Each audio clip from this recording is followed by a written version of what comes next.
Ya, disculpen. Les decía entonces que ya a partir de mañana en Classroom van a encontrar ese espacio creado y disponible para revisar estas grabaciones. Entonces, con el permiso de todos, voy a poner a grabar, o bueno, voy a poner, no, está grabándose la sesión. Si alguien tiene algún inconveniente con que sea grabada, por favor lo manifiesta para, no sé, detenerlo o resolver el tema. Es importante decirlo, es una condición legal eh, aclarar que se están grabando estas sesiones y pedir permiso. Bueno, como les dije en el correo que les envié durante la mañana y mensajes que les he estado enviando por WhatsApp, hoy vamos a entrar en materia y vamos ya a hablar específicamente del programa. Vamos a empezar a abordar el uso de Tree Studio Max e iniciaremos por el tema de modelado. Obviamente, primero les tengo que contar cómo es la interfaz del programa, qué es lo que se van a encontrar cuando lo abran si no lo han abierto nunca. Y si ya lo han abierto, pues que puedan identificar cada uno de sus componentes. Así que les voy a compartir pantalla. Me confirman, por favor, si ya ven mi pantalla. Sí, señor. Muchas gracias. Entonces, bien. Sí, señor. Vale, muchísimas gracias. Bueno, permítanme un segundo. Perdón, un segundito.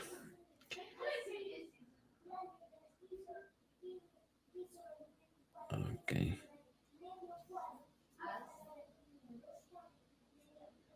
Disculpen que tenía que encontrar algo antes de iniciar la sesión.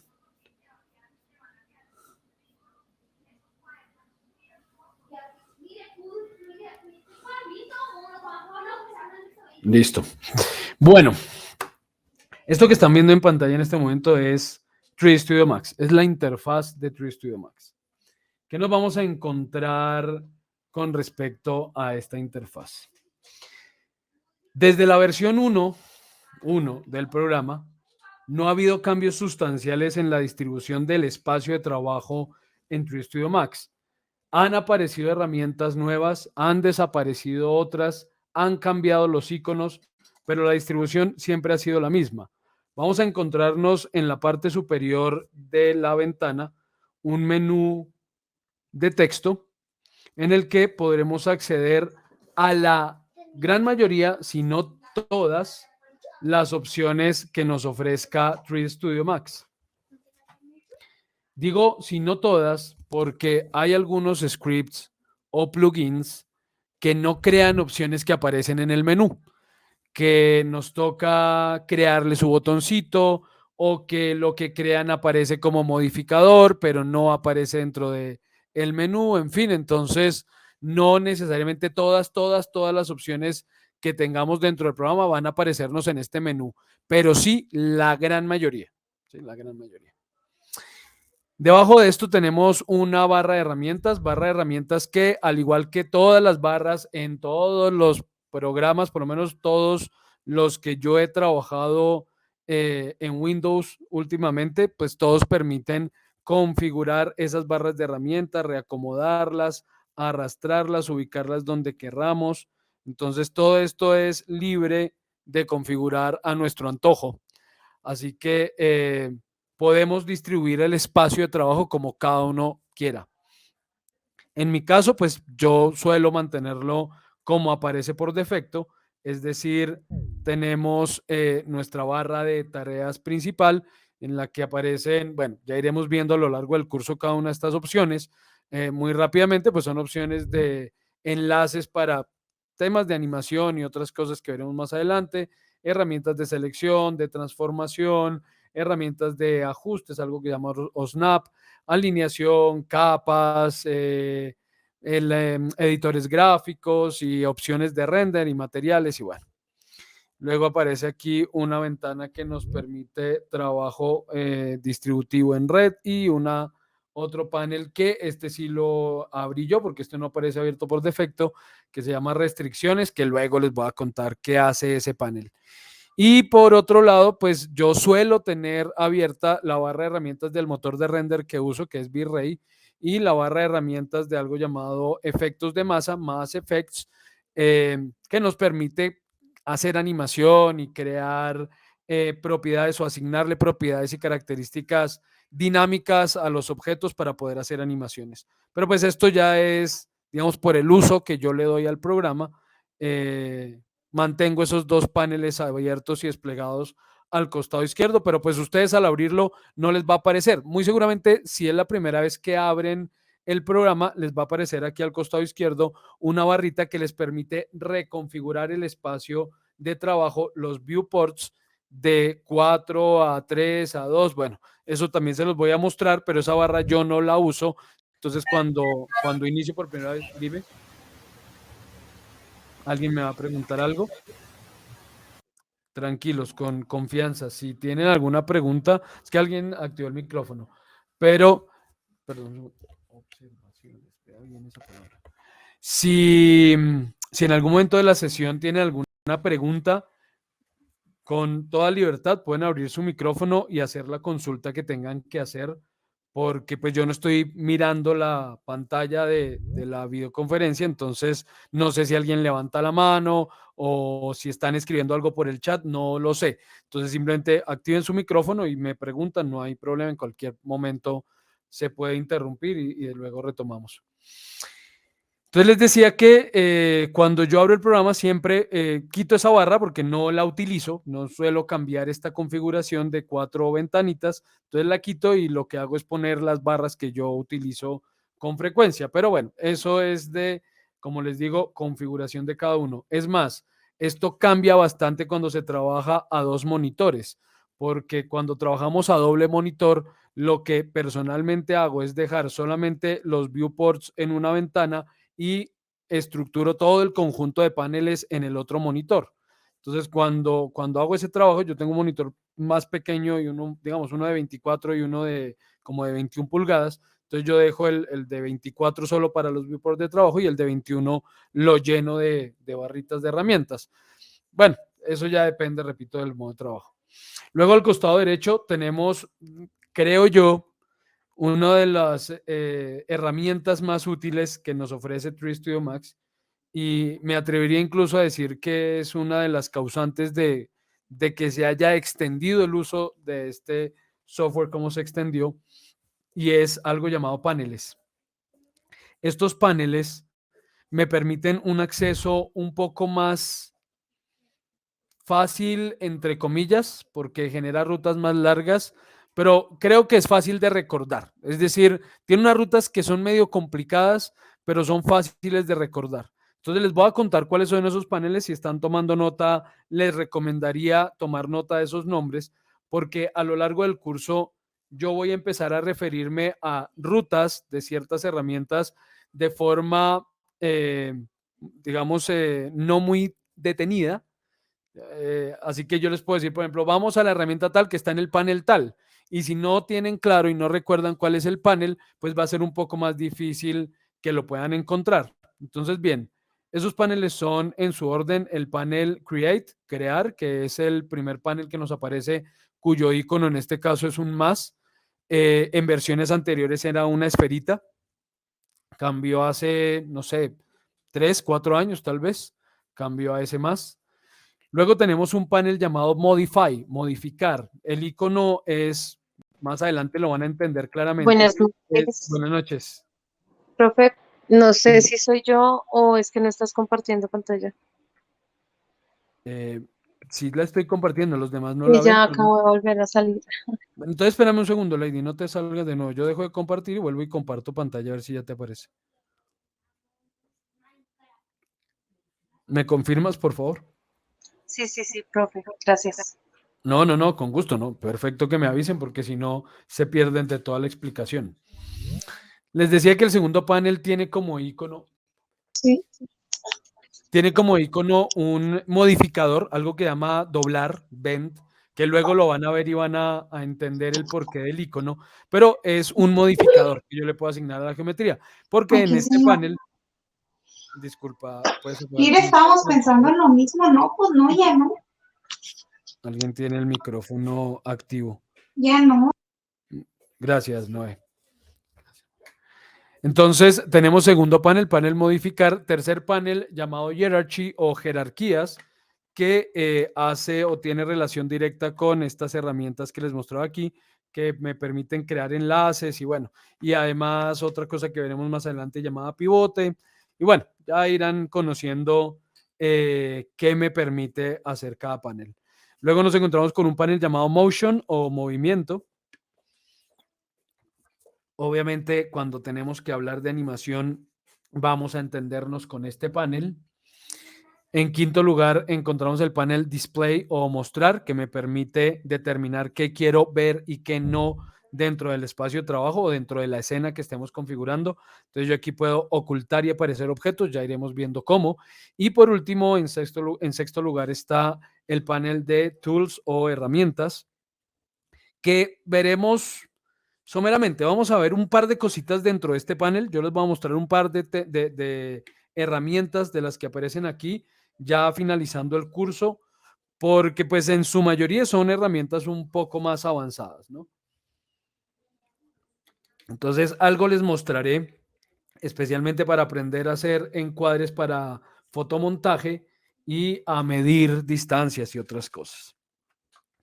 Bien, esos paneles entonces, como les decía, aparecen por defecto acoplados al costado derecho de la interfaz y pues yo siempre los mantengo ahí. Como les digo, ya cuando se trabaja a dos monitores, los desacoplo, los llevo al segundo monitor y dejo más espacio libre para mis viewports, para las ventanas de trabajo, pero eso ya es solamente en esa configuración. A un solo monitor siempre lo mantengo ahí.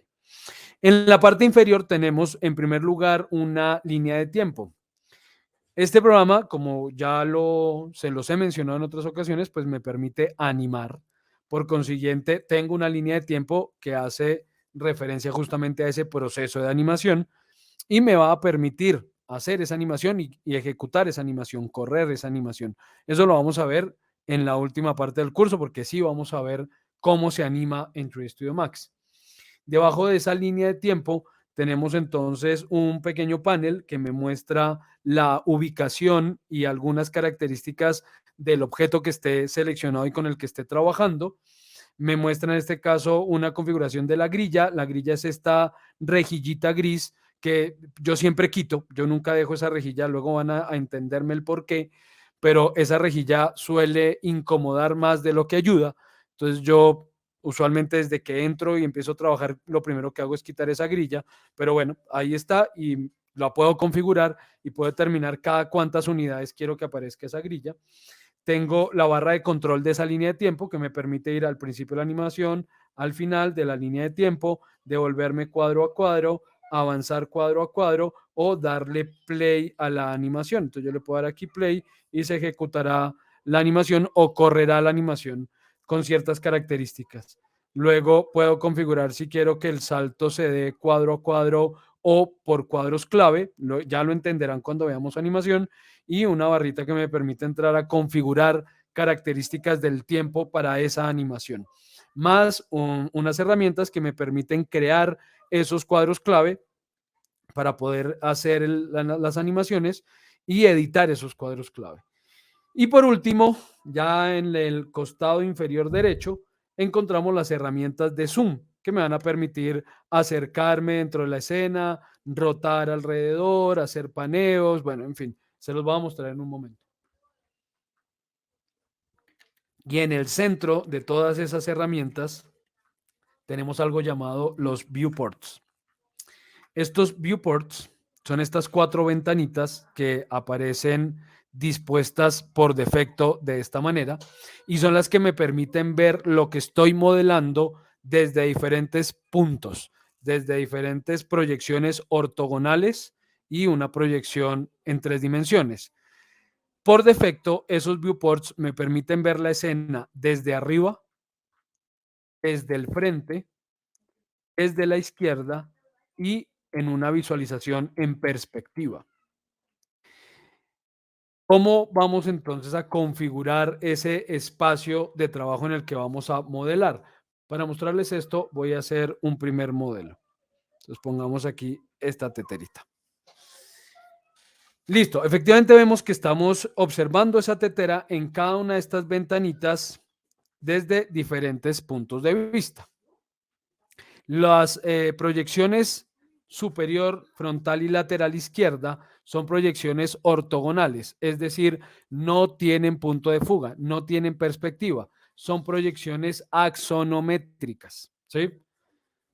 La perspectiva tiene punto de fuga, es asimismo una proyección tridimensional, pero también podría ser una proyección tridimensional sin punto de fuga.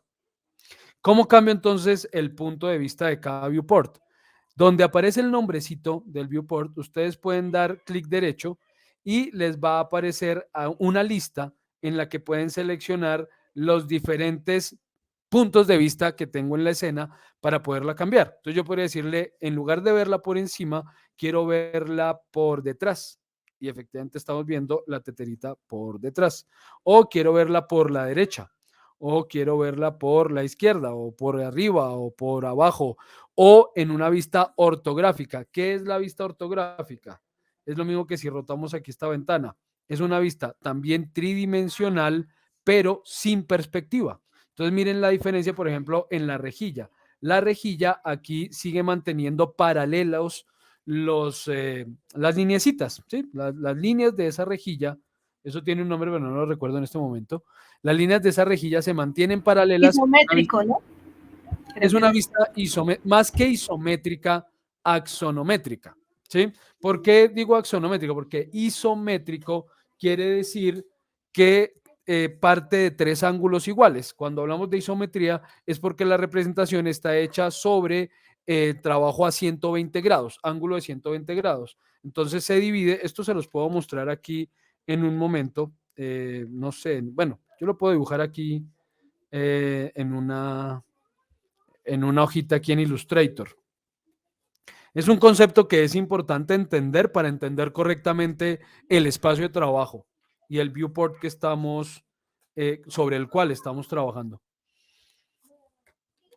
Cuando nosotros hablamos de axonometría, podemos hablar de isometrías, dimetrías y trimetrías. ¿Qué es una isometría? Cuando hablo de una isometría es porque la representación se hace a partir de tres ángulos iguales tres ángulos iguales de 120 grados. Digamos algo así. No, perdonaban que las líneas no quedan perfectas. En este caso tendría tres ángulos de 120 grados. Todos son iguales, por eso es iso es igual, isometría. Mientras que si la representación fuera de esta manera, por ejemplo, una base frontal recta y luego una proyección a 45 grados, por ejemplo, ¿sí? Algo así. Esto se llama dimetría. ¿Por qué dimetría? Porque estoy trabajando con dos ángulos distintos, un ángulo de 90 grados y dos ángulos de 135. ¿Sí? 135 grados, 135 grados, 90 grados. Estoy trabajando con dos ángulos distintos. Eso es una dimetría.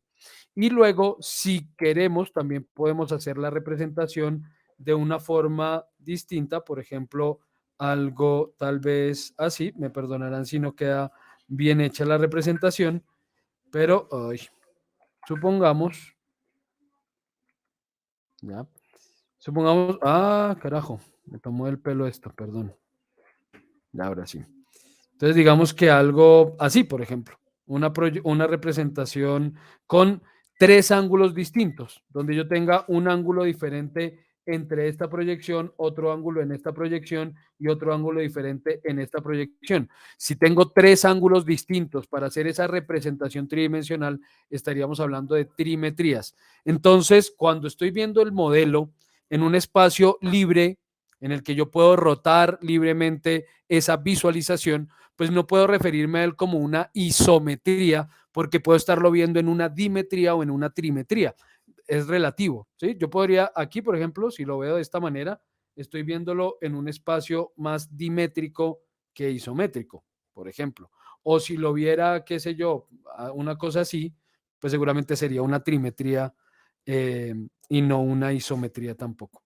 Entonces, bien, les decía que la diferencia radica entre que sea una axonometría o una perspectiva, la podemos notar especialmente en la rejilla, porque si la rejilla se mantiene con sus ejes paralelos y sus proyecciones paralelas y está proyectada como hasta el infinito, es porque estoy viéndolo en axonometría, lo que aquí llaman proyección ortográfica. Mientras que en la perspectiva, esas líneas no son paralelas, esas líneas tienen punto de fuga. ¿Sí? Y además la rejilla queda restringida a un pequeño espacio. Eso me indica que estoy viendo el espacio, que estoy viendo la escena en una proyección en perspectiva. Entonces, solamente para que sea claro. Para acceder a las diferentes visualizaciones tenemos letras de acceso rápido. Entonces, si yo quiero ir a la vista superior es T de top. Si quiero ir a la vista frontal es F de front. Si quiero ir a la izquierda es L de left. Si quiero ir a la vista posterior es, inferior es, se me olvidó. No tiene, back no tiene y bottom tampoco. Entonces, ni por detrás, ni por abajo, ni por la derecha tienen letra. ¿Sí? Entonces tenemos perspectiva P, ortográfica U, superior T, frontal F, izquierda L. Yo a veces le configuraba la K para la vista posterior. A veces resulta útil, ¿no? O sea, pues, tener acceso rápido a esos viewports o a esas visualizaciones puede resultar útil, pero esa es otra característica de Max. Todo aquí es configurable. Yo puedo cambiar las teclas de acceso rápido y configurarlas a mi antojo. Entonces, a veces le configuro teclas, pero pues como que hace rato no trabajo con esos modelos porque no la tengo configurada. ¿Alguna pregunta? ¿Alguien me iba a preguntar algo? Vale. Continúo entonces.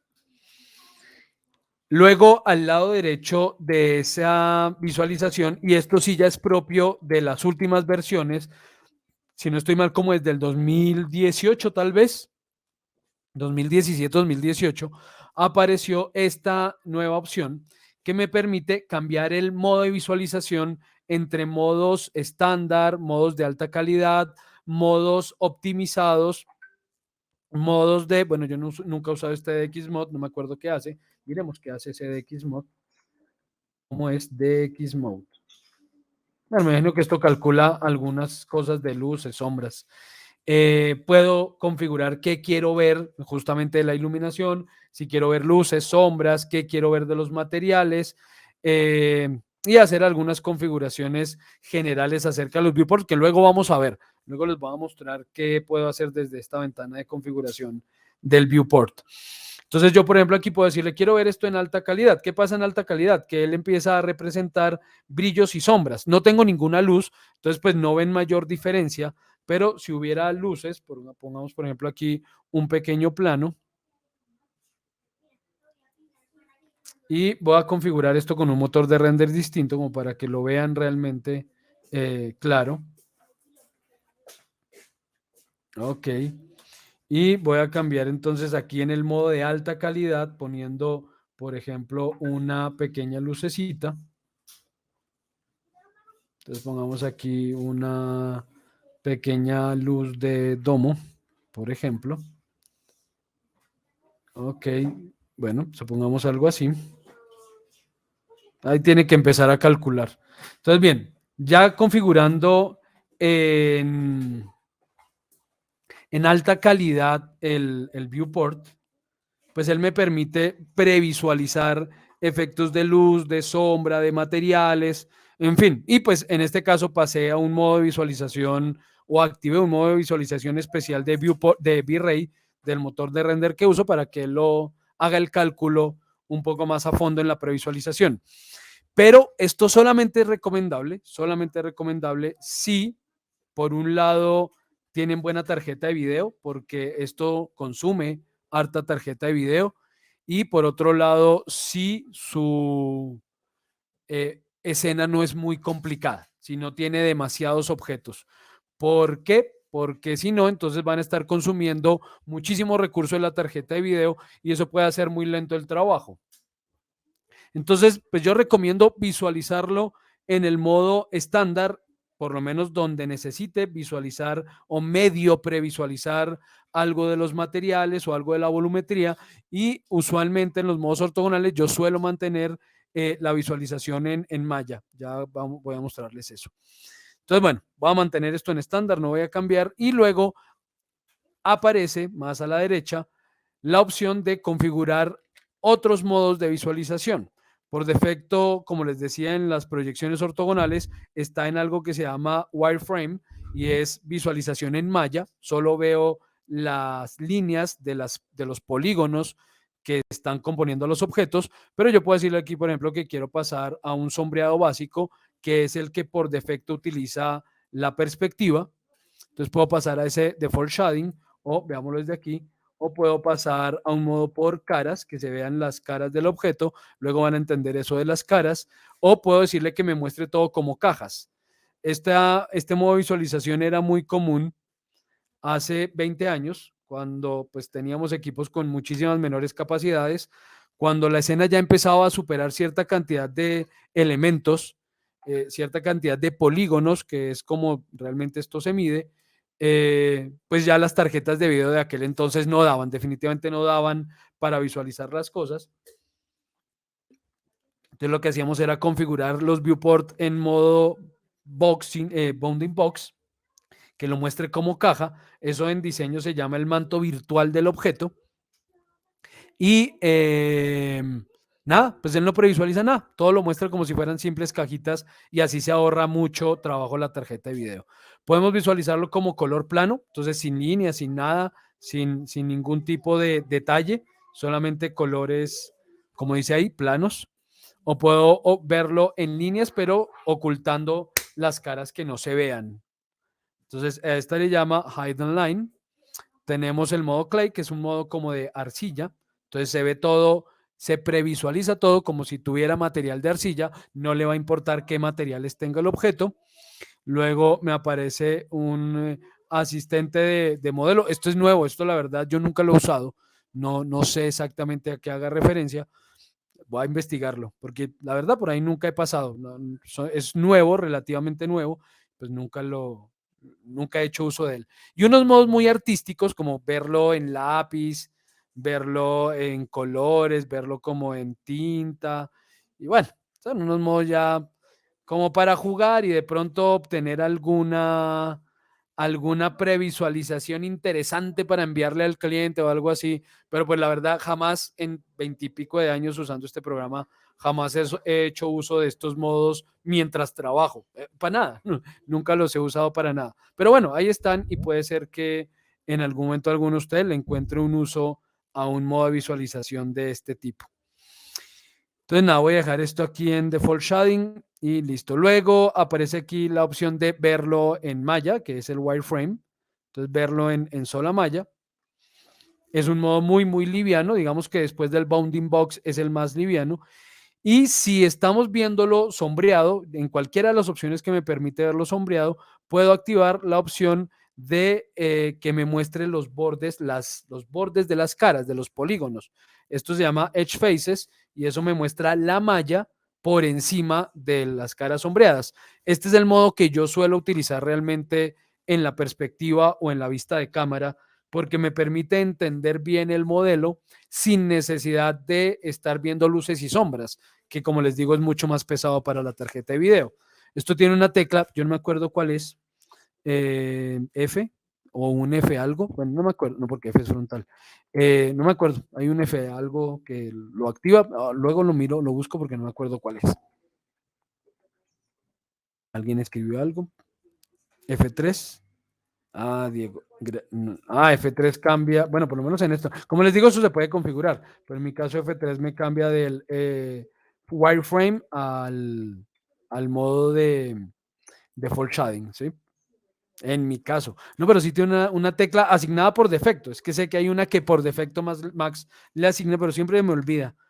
Entonces, bueno, como no los muevo con frecuencia, digamos que yo no estoy activando y desactivando eso a toda hora, pues no es algo que yo tenga que recordar siempre.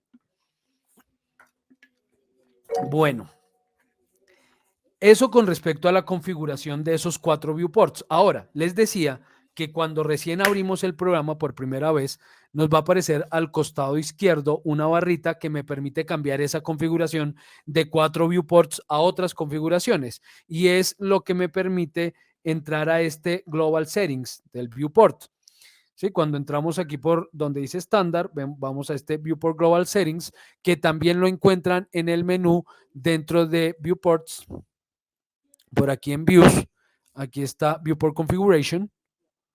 Entonces, cualquiera de esos dos rutas les va a permitir entrar a la misma ventana y es esta ventanita. Entonces, en esta ventana podemos configurar varias características de estos 4 viewport.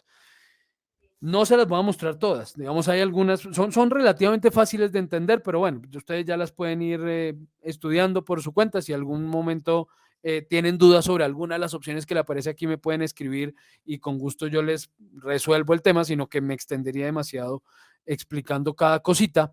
Pero básicamente yo puedo configurar, por un lado, qué quiero ver de fondo en el viewport que esté seleccionado. Ah, bueno, porque me olvidé de eso. Cada vez que ustedes pasan a un viewport, están seleccionando ese viewport. Si yo quiero trabajar en la vista superior, hago clic sobre la vista superior y trabajo en ella. Si quiero trabajar desde la vista frontal, hago clic en la vista frontal y trabajo en ella. Y así con cada viewport. Pero deben tener cuidado con una cosa cuando pasen entre un viewport y otro. Si hay un objeto seleccionado y pasan ustedes haciendo clic con el clic izquierdo normal de toda la vida, pasan haciendo clic sobre cualquier objeto o pasan haciendo clic sobre el vacío, se va a perder la selección que tengan hecha. Es decir, por ejemplo, aquí tengo seleccionada la tetera, estoy en la vista izquierda. ¿Cómo sé en cuál viewport estoy? Porque aparece con borde amarillito. ¿Sí? Ese que aparece con borde amarillo es el viewport que está activo en ese momento. Si yo quiero pasar al viewport superior, por ejemplo, y paso haciendo clic en cualquier parte, si paso, efectivamente cambié de viewport, ahora el que tiene el borde amarillo es el superior, pero perdí la selección. Entonces, es algo con lo que debemos tener cuidado. ¿Cómo prefiero yo pasar de un viewport a otro para evitarme problemas? Haciendo clic con la ruedita del mouse. Entonces, yo nunca paso haciendo clic ni con clic derecho ni con clic izquierdo, sino que paso haciendo clic con la rueda del mouse y así puedo cambiar de viewport sabiendo que no voy a perder la selección para nada. Entonces, bueno, ya habiendo aclarado eso, vuelvo al Viewport Configuration y les decía que según el viewport que tengan activo, pueden configurar, por ejemplo, si quieren que el fondo sea un color plano, si quieren que el fondo de ese viewport, por ejemplo, voy a trabajar con el viewport frontal, si quiero que ese viewport tenga, perdón, fondo plano o que el fondo sea un degradé. Entonces aquí dice sincronizar con el modo de display. Aquí le puedo decir no, utilice un degradé o le puedo decir que utilice un color plano específico o le puedo decir que utilice el mapa que sea que esté utilizando en el background, en el environment. Luego van a entender eso. Eso ya lo veremos cuando veamos iluminación y cuando veamos opciones de render. Les contaré qué es eso del environment background, que es el fondo que yo selecciono para ver en el render, por lo menos dentro de las opciones básicas de Scanline, que es el motor de render que vamos a utilizar. Luego les voy a mostrar eso. O le puedo decir que utilice un archivo, pero eso se los voy a mostrar cuando lleguemos a ese apartado de fotomontajes. Entonces les voy a decir para qué me serviría a mí montar aquí una imagen como fondo del viewport. Lo vamos a ver luego.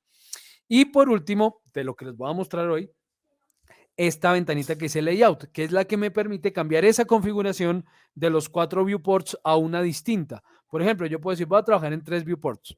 Estoy modelando un edificio.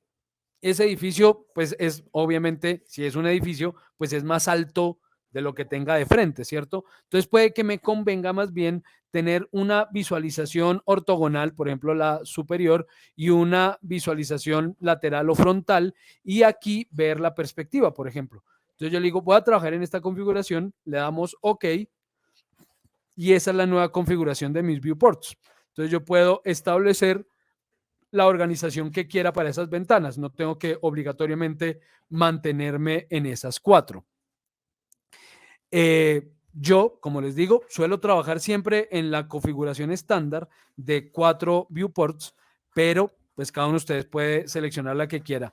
Tenemos 2 viewports verticales, 2 viewports horizontales, tenemos 2 horizontales con 1 más pequeño, otro más grande, aunque esto realmente es sobra, esto de que uno sea más grande o uno más pequeño, porque otra cosa que podemos hacer acá, que tenemos toda la libertad del mundo, es ubicar el cursor en la división entre esos viewports y hacer más grande o más pequeño uno de ellos o dos de ellos o lo que quiera. Yo, por ejemplo, puedo hacer esto y hago más grandes los dos viewports de la izquierda o invertido, más grandes los dos viewports de la derecha, o tratar de volver a dejarlo en la mitad, porque eso ya aquí no va a quedar en la mitad exactamente, pero bueno.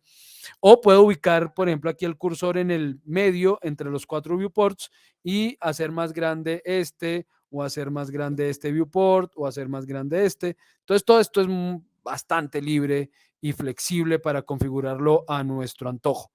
Entonces, creo que ahí no van a encontrar dificultad, cada uno encontrará la manera adecuada de trabajar según cómo le resulte más cómodo. Y repito, este es un software que suele trabajarse a más de un monitor. En ese caso, teniendo esa posibilidad, también uno configura muy diferente esto, ¿no? Entonces, nada, ahí tenemos las opciones para poder decidir. Por último, antes de pasar a hablar de los objetos y de modelado y otras cosas, las herramientas de Zoom. Es importante entenderlas desde el principio porque si no, es muy fácil perderse en las visualizaciones, es muy fácil perderse aquí en las escenas. Por cierto, hago un paréntesis porque esa palabra la he dicho ya en varias ocasiones y no he aclarado por qué digo escenas. Al ser este un programa que me permite a mí configurar un espacio tridimensional, iluminarlo, asignar materiales a los objetos, eh, y configurar muchos elementos que hacen referencia a ese lenguaje de la producción audiovisual, pues solemos llamarle al trabajo que estemos haciendo escena y no simplemente archivo. Entonces es muy común entre los artistas de 3D y especialmente cuando estamos hablando de 3 Studio Max, referirnos a ese archivo como la escena.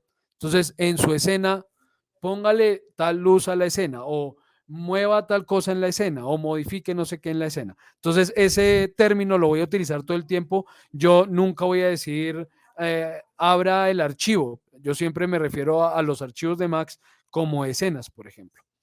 Entonces, es importante para no perderse dentro de esa escena, pues aprender a utilizar las herramientas de Zoom correctamente.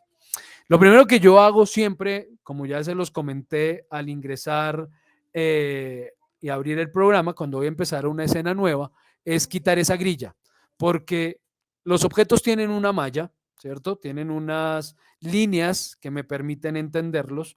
Cuando empecemos o cuando hablemos de modelado poligonal, vamos a ver la importancia de entender esa malla, de entender esas líneas y de no perderme con esas líneas. Entonces las lineecitas de la rejilla me resultan más confusas que otra cosa. Entonces estas lineecitas yo siempre las quito y eso se quita con la letra G.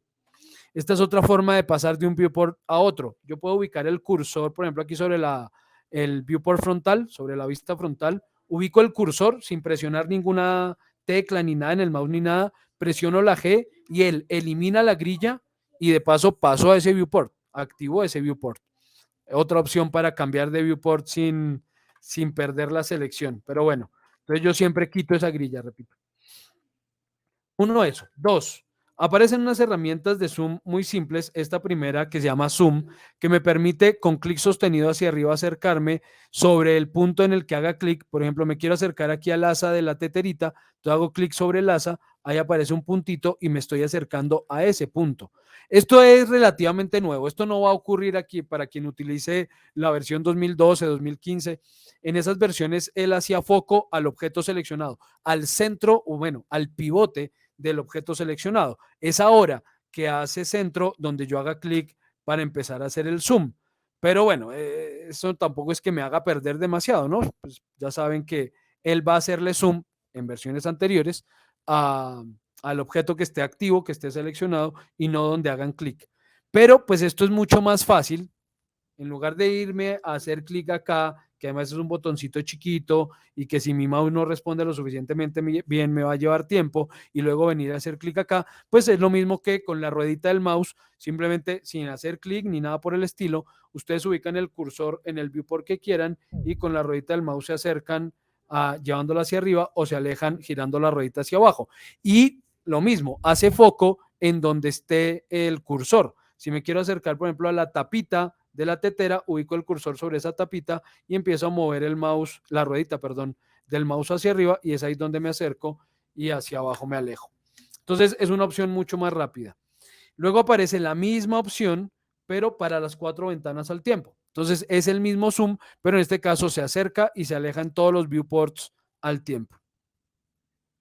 Luego tenemos una ventanita que tiene dos opciones distintas y se llama Zoom Extends. Este Zoom Extends, como les digo, tiene dos opciones. Ustedes cada vez que vean en algún software, el que sea, un icono que tenga una flechita abajo, quiere decir que hay más opciones ahí. Entonces, si presiono por un momentico el botón, me muestra las dos opciones que tiene.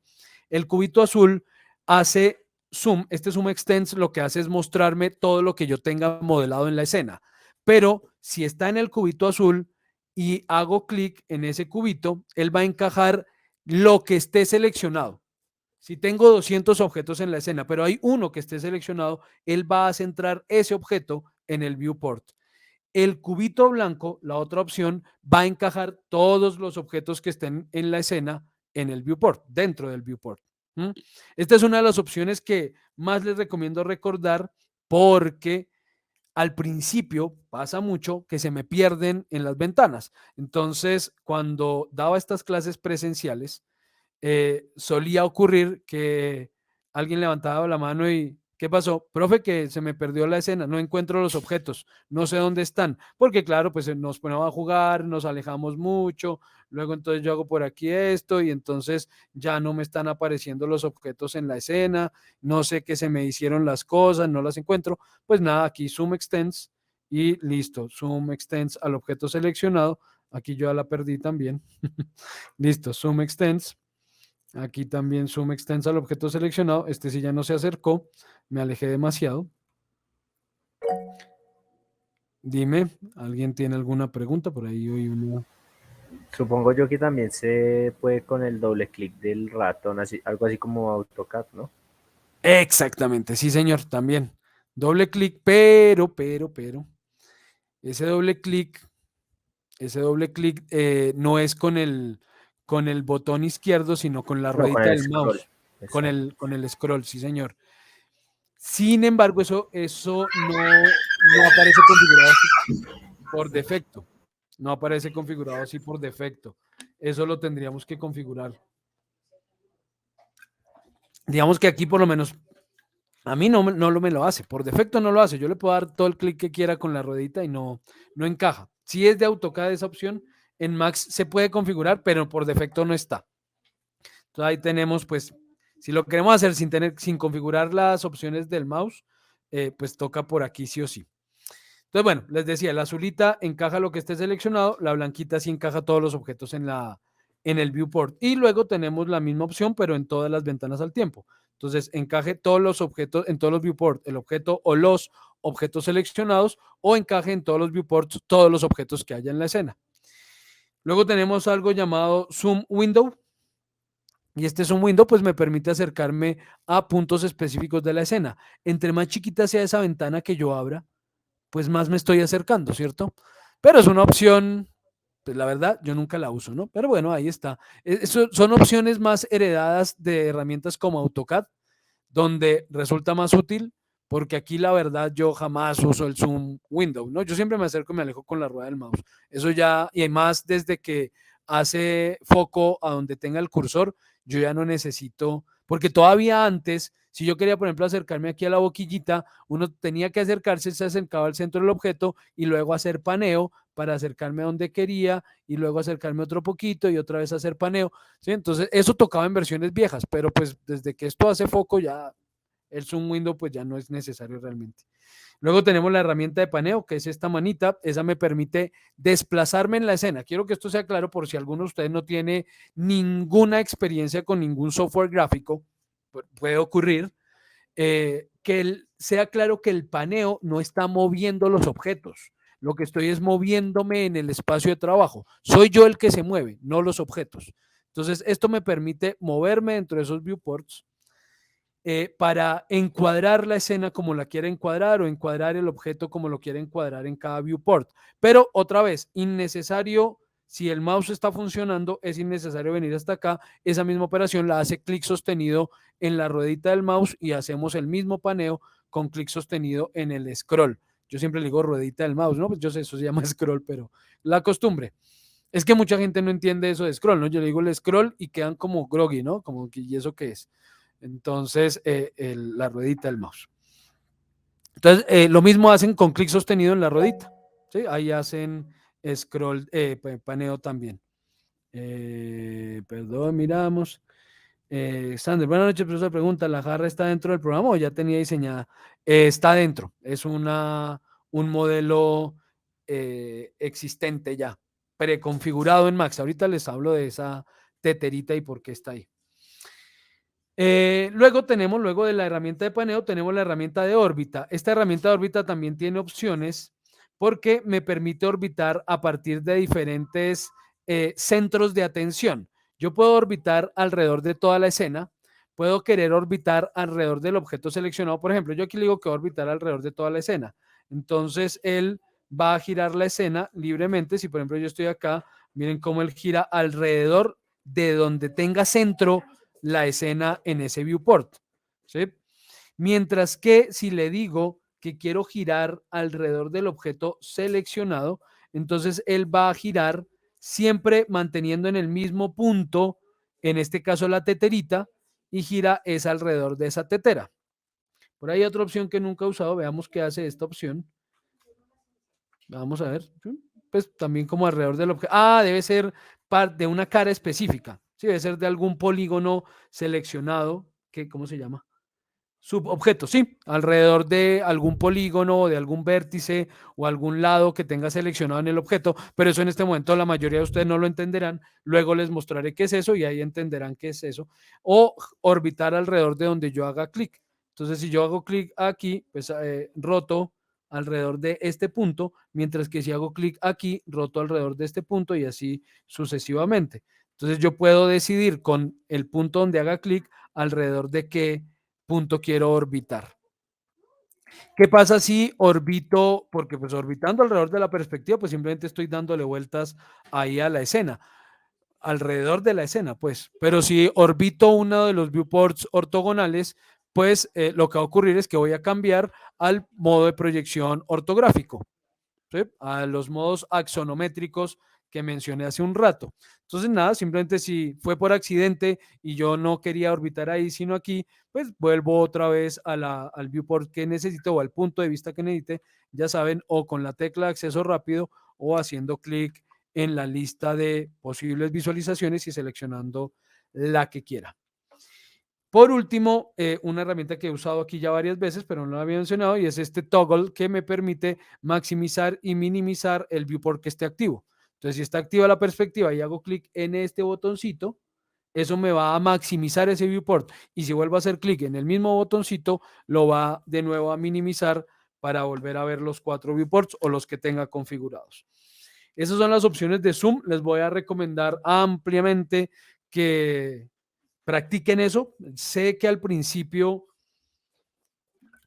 cuando se empieza a usar este software, es bastante habitual que se pierdan dentro de la escena y es simplemente por la falta de hábito de moverme dentro del espacio tridimensional. Digamos que por los lugares en los que hice la convocatoria para este curso, yo casi podría dar por hecho que todos ustedes entienden correctamente los espacios tridimensionales, que saben moverse en un espacio tridimensional, pero puede que no. He encontrado en varias ocasiones casos de personas que participan en el curso que no saben moverse dentro de un entorno 3D, entonces pues es importante que practiquen esas herramientas mucho al principio para que le tomen práctica y no le cojan el tiro, como decimos acá, y no se me pierdan dentro de las escenas. Bueno, ahora sí, ya entendiendo un poco de cómo funciona la interfaz del programa, de cómo funciona el entorno sobre el cual estamos trabajando, voy a empezar a hablar de modelado. Es el primer paso para poder crear nuestro espacio tridimensional. Es el primer paso, sí, para poder crear nuestro espacio tridimensional, modelar la escena.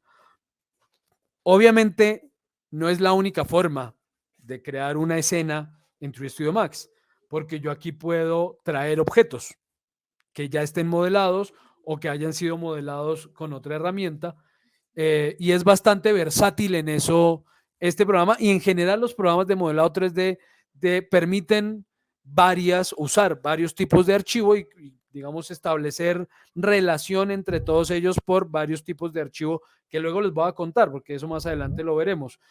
Con qué tipos de archivos de modelo puedo yo trabajar aquí, cuáles puedo importar, cuáles puedo vincular y bueno, otras cosas que vamos a ir viendo. Pero si yo no tengo modelos hechos y quiero crear mi escena, pues debo empezar por el modelado. Así que vamos a empezar a movernos por el primer panel que les mencioné, el panel crear, y dentro de ese panel tenemos algunos subpaneles. Y aquí es donde empieza el enredo con el uso de 3 Studio Max. Yo les dije en la introducción que hice la semana anterior que 3 Studio Max es una herramienta que yo aprecio, haciendo la salvedad de por qué me refiero a ella con esa expresión de aprecio, porque sí la aprecio, pero porque es una herramienta a la que le cogí mucho cariño por muchas razones. Y sé por experiencia desde la formación, desde la docencia, sé que es una herramienta que muchas personas no logran finalmente aprender porque no le toman aprecio. Porque si a mí me parece una herramienta complicada, si la trabajamos sin ningún tipo de cariño, ¿sí? Estoy hablando en términos muy figurativos, pero si no le tomo ningún tipo de aprecio a esta herramienta, resulta complicado recordar muchas cosas y entender muchas cosas. Entonces hay que tomarle cierta pasión al uso de estas herramientas. Y pues les decía que una de las primeras razones de no tomarle aprecio rápidamente es que tiene rutas largas. Entonces hay herramientas que son complicadas de encontrar. Entonces suele uno encontrar en los grupos de ayuda preguntas como ¿dónde está tal cosa? Porque no es una ruta fácil de recordar siempre. Entonces simplemente yo iré mencionando todo el tiempo los nombres de cada panel, de cada subpanel, de cada herramienta, de cada caja de herramientas, y pues espero que eso vaya creando recordación en ustedes, pero sí les voy a recomendar por lo menos al principio tomar nota, aunque esto queda grabado y yo se los comparto y todo lo que quieran, pero al tomar apuntes creo que eso genera ciertas facilidades para recordar algunas cosas. Entonces, por lo menos en estos aspectos, les recomiendo tomar nota. Ese primer panel crear está dividido en subpaneles y esos subpaneles son el subpanel geometrías. Tenemos uno llamado shapes, que me permite crear desde aquí formas bidimensionales. Tenemos uno para las luces, uno para las cámaras, un espacio para algo llamado ayudantes, helpers, algo para un espacio, perdón, para algo llamado espacios ondulados o space warps, y algo de sistemas, en el que encontramos algunas herramientas enfocadas en animación y bueno, otras cosas que algo de esto vamos a ver también, lo tocaremos ahí dentro del curso. Entonces vamos a empezar por el panel crear, el primer subpanel de ellos, el subpanel geometrías dentro del panel crear. Dentro de ese subpanel geometrías tenemos varias cajas de herramientas. Entonces cada una de ellas me permite crear diferentes tipos de objetos. No todos van a encontrar la misma distribución, eso dependerá de la versión que estén usando, dependerán de los plugins que tengan instalados, porque aquí seguramente a mí, por ejemplo, me aparece esto de V-Ray porque tengo instalado ese plugin, pero si usted no tiene instalado ese motor de render, pues no le va a aparecer esta opción. Si usted tiene instalado un plugin que se llama, por ejemplo, uno que me permite clonar arbolitos, que ahorita no me acuerdo, Forest Pack, no sé qué, o TJ Flow, que me permite hacer animaciones de fluidos, o Rail Clone, o bueno, tantos plugins que hay, pues muchos de ellos crean aquí cajas de herramientas dentro de estos paneles. Entonces, no se guíen por los que aparezcan aquí o los que yo les esté mostrando. Cada uno tendrá que entrar y ver cómo está organizado y distribuido su panel y sus cajas de herramientas. Pero para todos, eso sí, el primero o la primera de esas cajas de herramientas se llama estándar primitivas. Y ahí tenemos acceso a unos objetos muy simples. Yo voy a dibujarlos, voy a dibujar esos objetos y les voy a contar cómo se dibujan. Y ahí va a quedar una primera tarea porque ustedes van a revisar otras cajas de herramientas por su propia cuenta y van a hacer un trabajito con esos objetos. Cuando he ingresado entonces al panel crear, subpanel geometrías, caja de herramientas estándar primitivas, encontramos disponibles estas opciones. La posibilidad de crear cajas, conos, esferas, geoesferas, cilindros, tubos, toros, pirámides, teteras, planos y textos. Esto es nuevo porque hay un texto tridimensional, eso no está en versiones viejitas. No sé, creo que esto apareció como en el 2016, tal vez, 2015, 2016. Entonces, por ejemplo, ¿cómo se dibuja una caja? Yo hago clic aquí en la caja. Y aquí entonces debemos entender algo. 3D Studio Max mezcla dos métodos de modelado. Por un lado me permite hacer modelado paramétrico y por otro lado me permite hacer modelado por método poligonal. Al principio, para estas primeras sesiones, ustedes se van a entender con el método paramétrico de modelado. ¿Qué quiere decir eso de método paramétrico?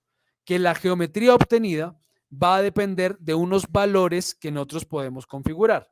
Entonces, ¿qué es lo que voy a hacer? Dije que voy a hacer una caja, hago clic en alguno de los viewports, puedo hacerlo en la superior, en la frontal, en la izquierda, en la perspectiva. Hago clic sostenido para definir la base de esa caja. Cuando he definido más o menos la base, suelto el clic, muevo el mouse hacia arriba o hacia abajo y determino la altura del objeto. Cuando ya tengo la altura definida, vuelvo y hago clic y listo, quedó creado el objeto. Ahora, mientras no haga clic en ninguna otra parte, mientras no haga clic derecho, mientras no presione ningún otro botoncito, los parámetros de esa caja están visibles desde este mismo panel. Me está diciendo, por ejemplo, en este caso, que esta caja quedó midiendo 88,5 centímetros de longitud por 96,8 de ancho por 40,098 de altura y que está compuesta por un solo segmento en cada una de esas dimensiones. Desde aquí puedo configurar esos valores. Entonces yo podría decirle, no, quiero que esa caja tenga 200 centímetros de longitud o que tenga 50 o lo que yo quiera, que tenga 120 de ancho, que tenga 30 de altura.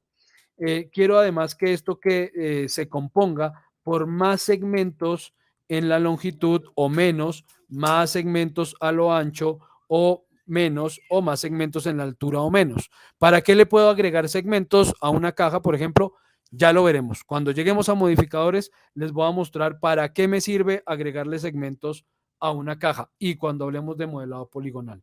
Por ahora, dejémoslo en una, no importa, da igual. Si tiene 1 o 100, finalmente voy a ver lo mismo por ahora. ¿Qué pasa si doy clic derecho, si hago clic en otro botón, si voy y hago clic en alguna de estas herramientas del panel de herramientas o cualquier cosa así? Los parámetros de este objeto van a desaparecer de ese panel crear, ya no están aquí. Pero que no estén aquí visibles no quiere decir que yo ya no pueda acceder a ellos. Sí puedo. Lo que pasa es que me toca irme al panel modificar. Y desde el panel modificar, ¿me permiten ustedes un segundo, por favor? Desde el panel modificar, puedo acceder a los parámetros del objeto que seleccione. Entonces, en este caso, como está seleccionada esa cajita, vuelve y me muestra los parámetros de esa caja que he dibujado. ¿Sí? Desde acá puedo volver a modificarlos, otra vez cambiar sus dimensiones. Esto es modelado paramétrico. Repito, las características geométricas del objeto dependen de unos valores que yo puedo determinar y que puedo configurar.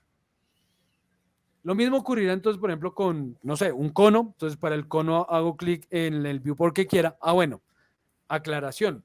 Yo digo hacer clic en el viewport que quiera, pero realmente al momento de modelar uno no hace clic en cualquier viewport. Se hace clic en el viewport de acuerdo a la ubicación que quiera que tenga ese objeto.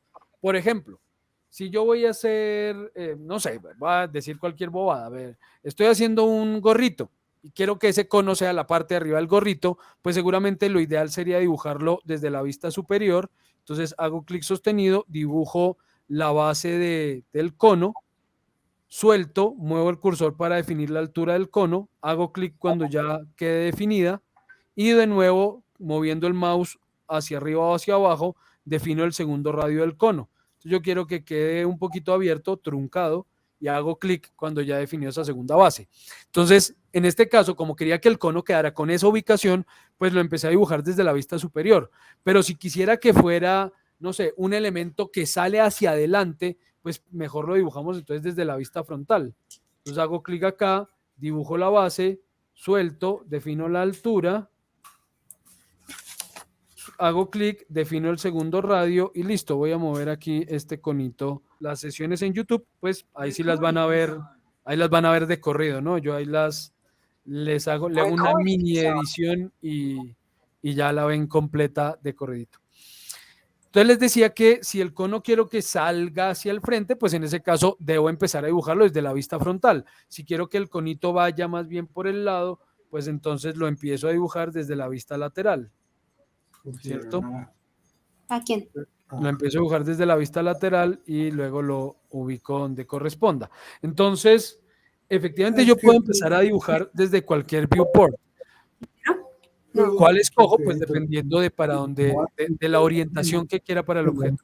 Disculpen, ¿alguien tiene ¿Cuándo nos un han abierto? Por favor, lo revisan. Gracias.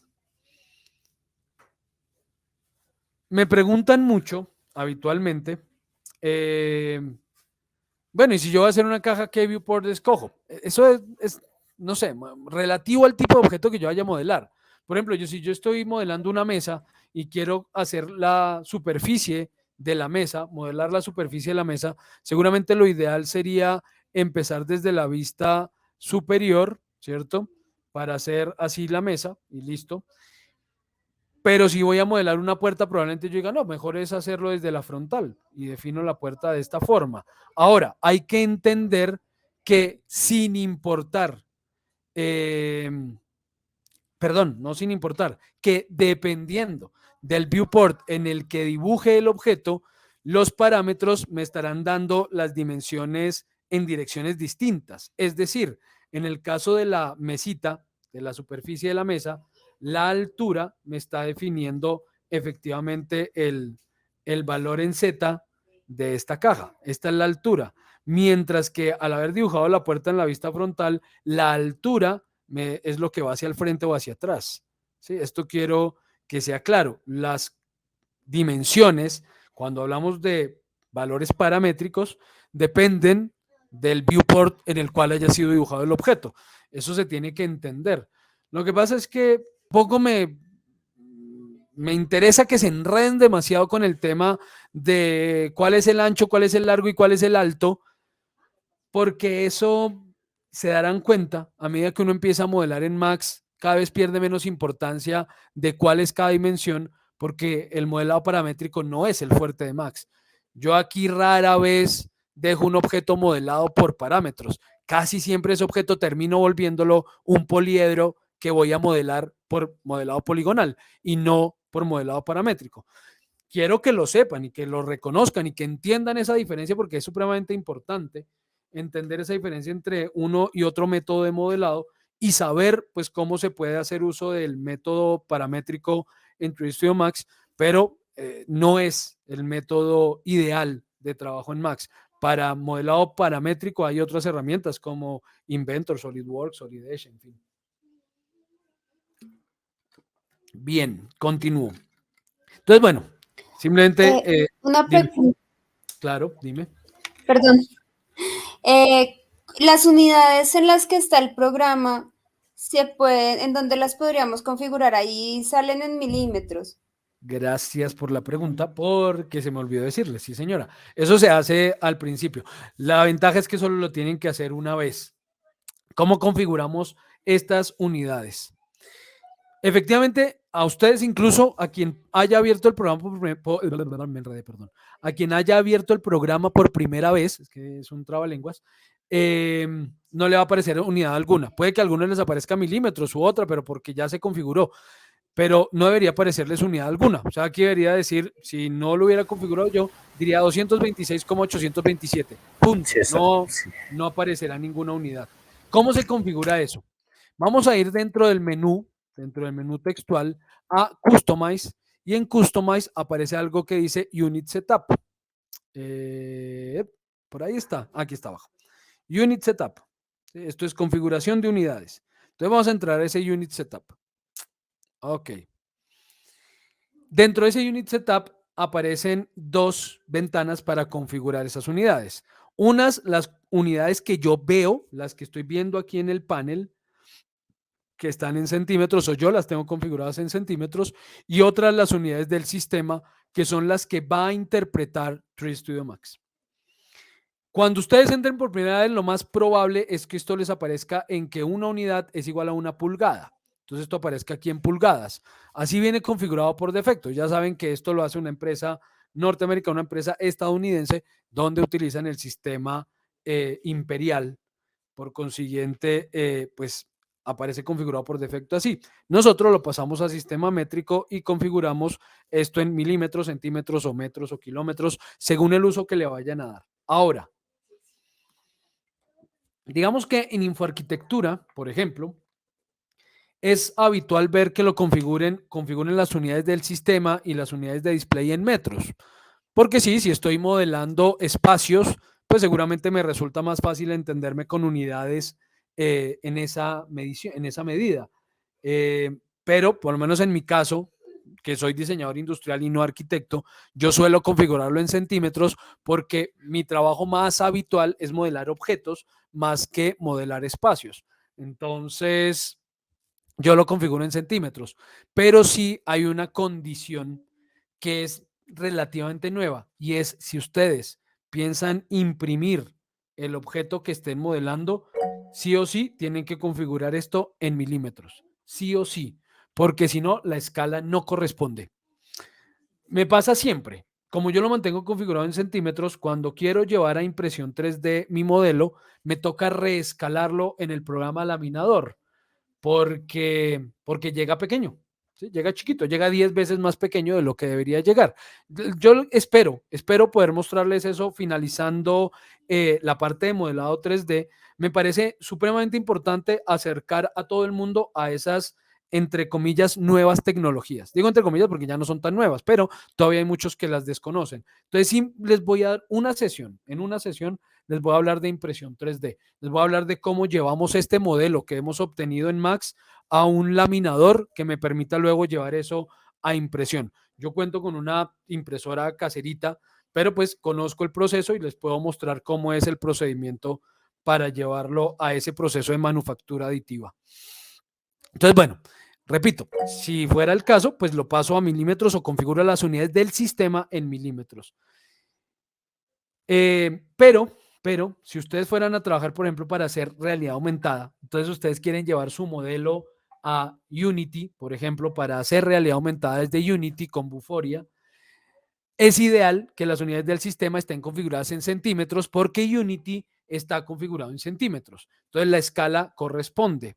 Pero bueno, eso es relativo a el fin para el cual yo vaya a modelar, el fin con el cual vaya a hacer uso del programa y finalmente, si las unidades tengo que modificarlas luego en otra herramienta, entonces si me toca rescalar en Unity porque voy a hacer realidad aumentada y los objetos me están llegando muy grandes, pues lo rescalo. O si es que lo voy a llevar a impresión 3D y me toca escalar el objeto cuando lo vaya a pasar por el laminador, pues lo escalo. O sea, eso tampoco es que sea terrible ni gravísimo, ¿no? Y nuestro sistema métrico es muy fácil porque todos son múltiplos de 10, entonces nos resulta muy fácil escalar las cosas entre una unidad y otra.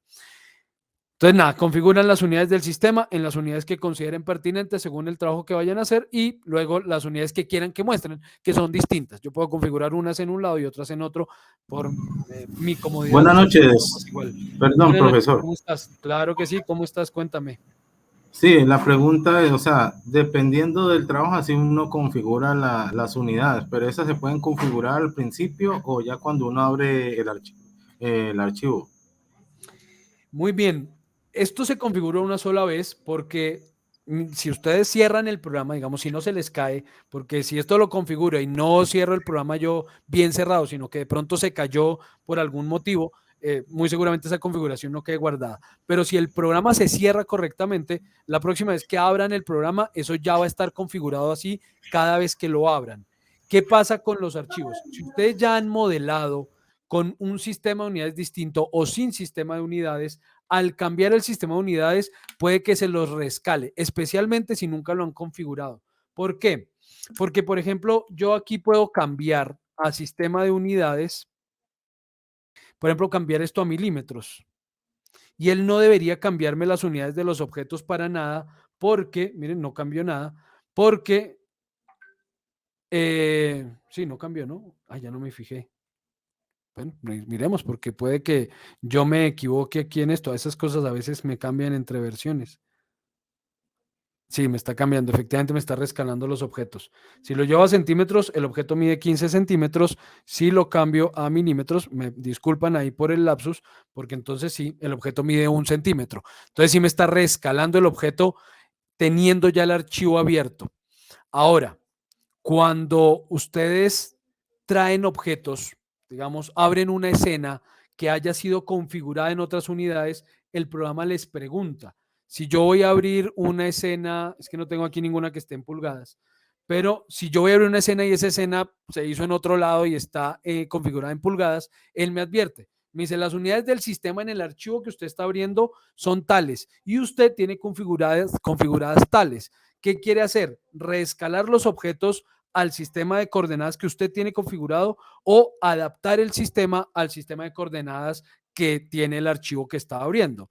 Entonces, yo personalmente suelo reescalar, porque cuando yo traigo objetos es porque estoy componiendo una escena completa. Entonces, no sé, tengo un interior, estoy modelando un interior, un espacio interior, y voy a traer una mata, ¿sí? Una planta modelada en 3D. Entonces, esa planta la modelaron en pulgadas. Si yo le digo que adopte el sistema de unidades de pulgadas, me va a reescalar toda la escena que yo ya tengo modelada.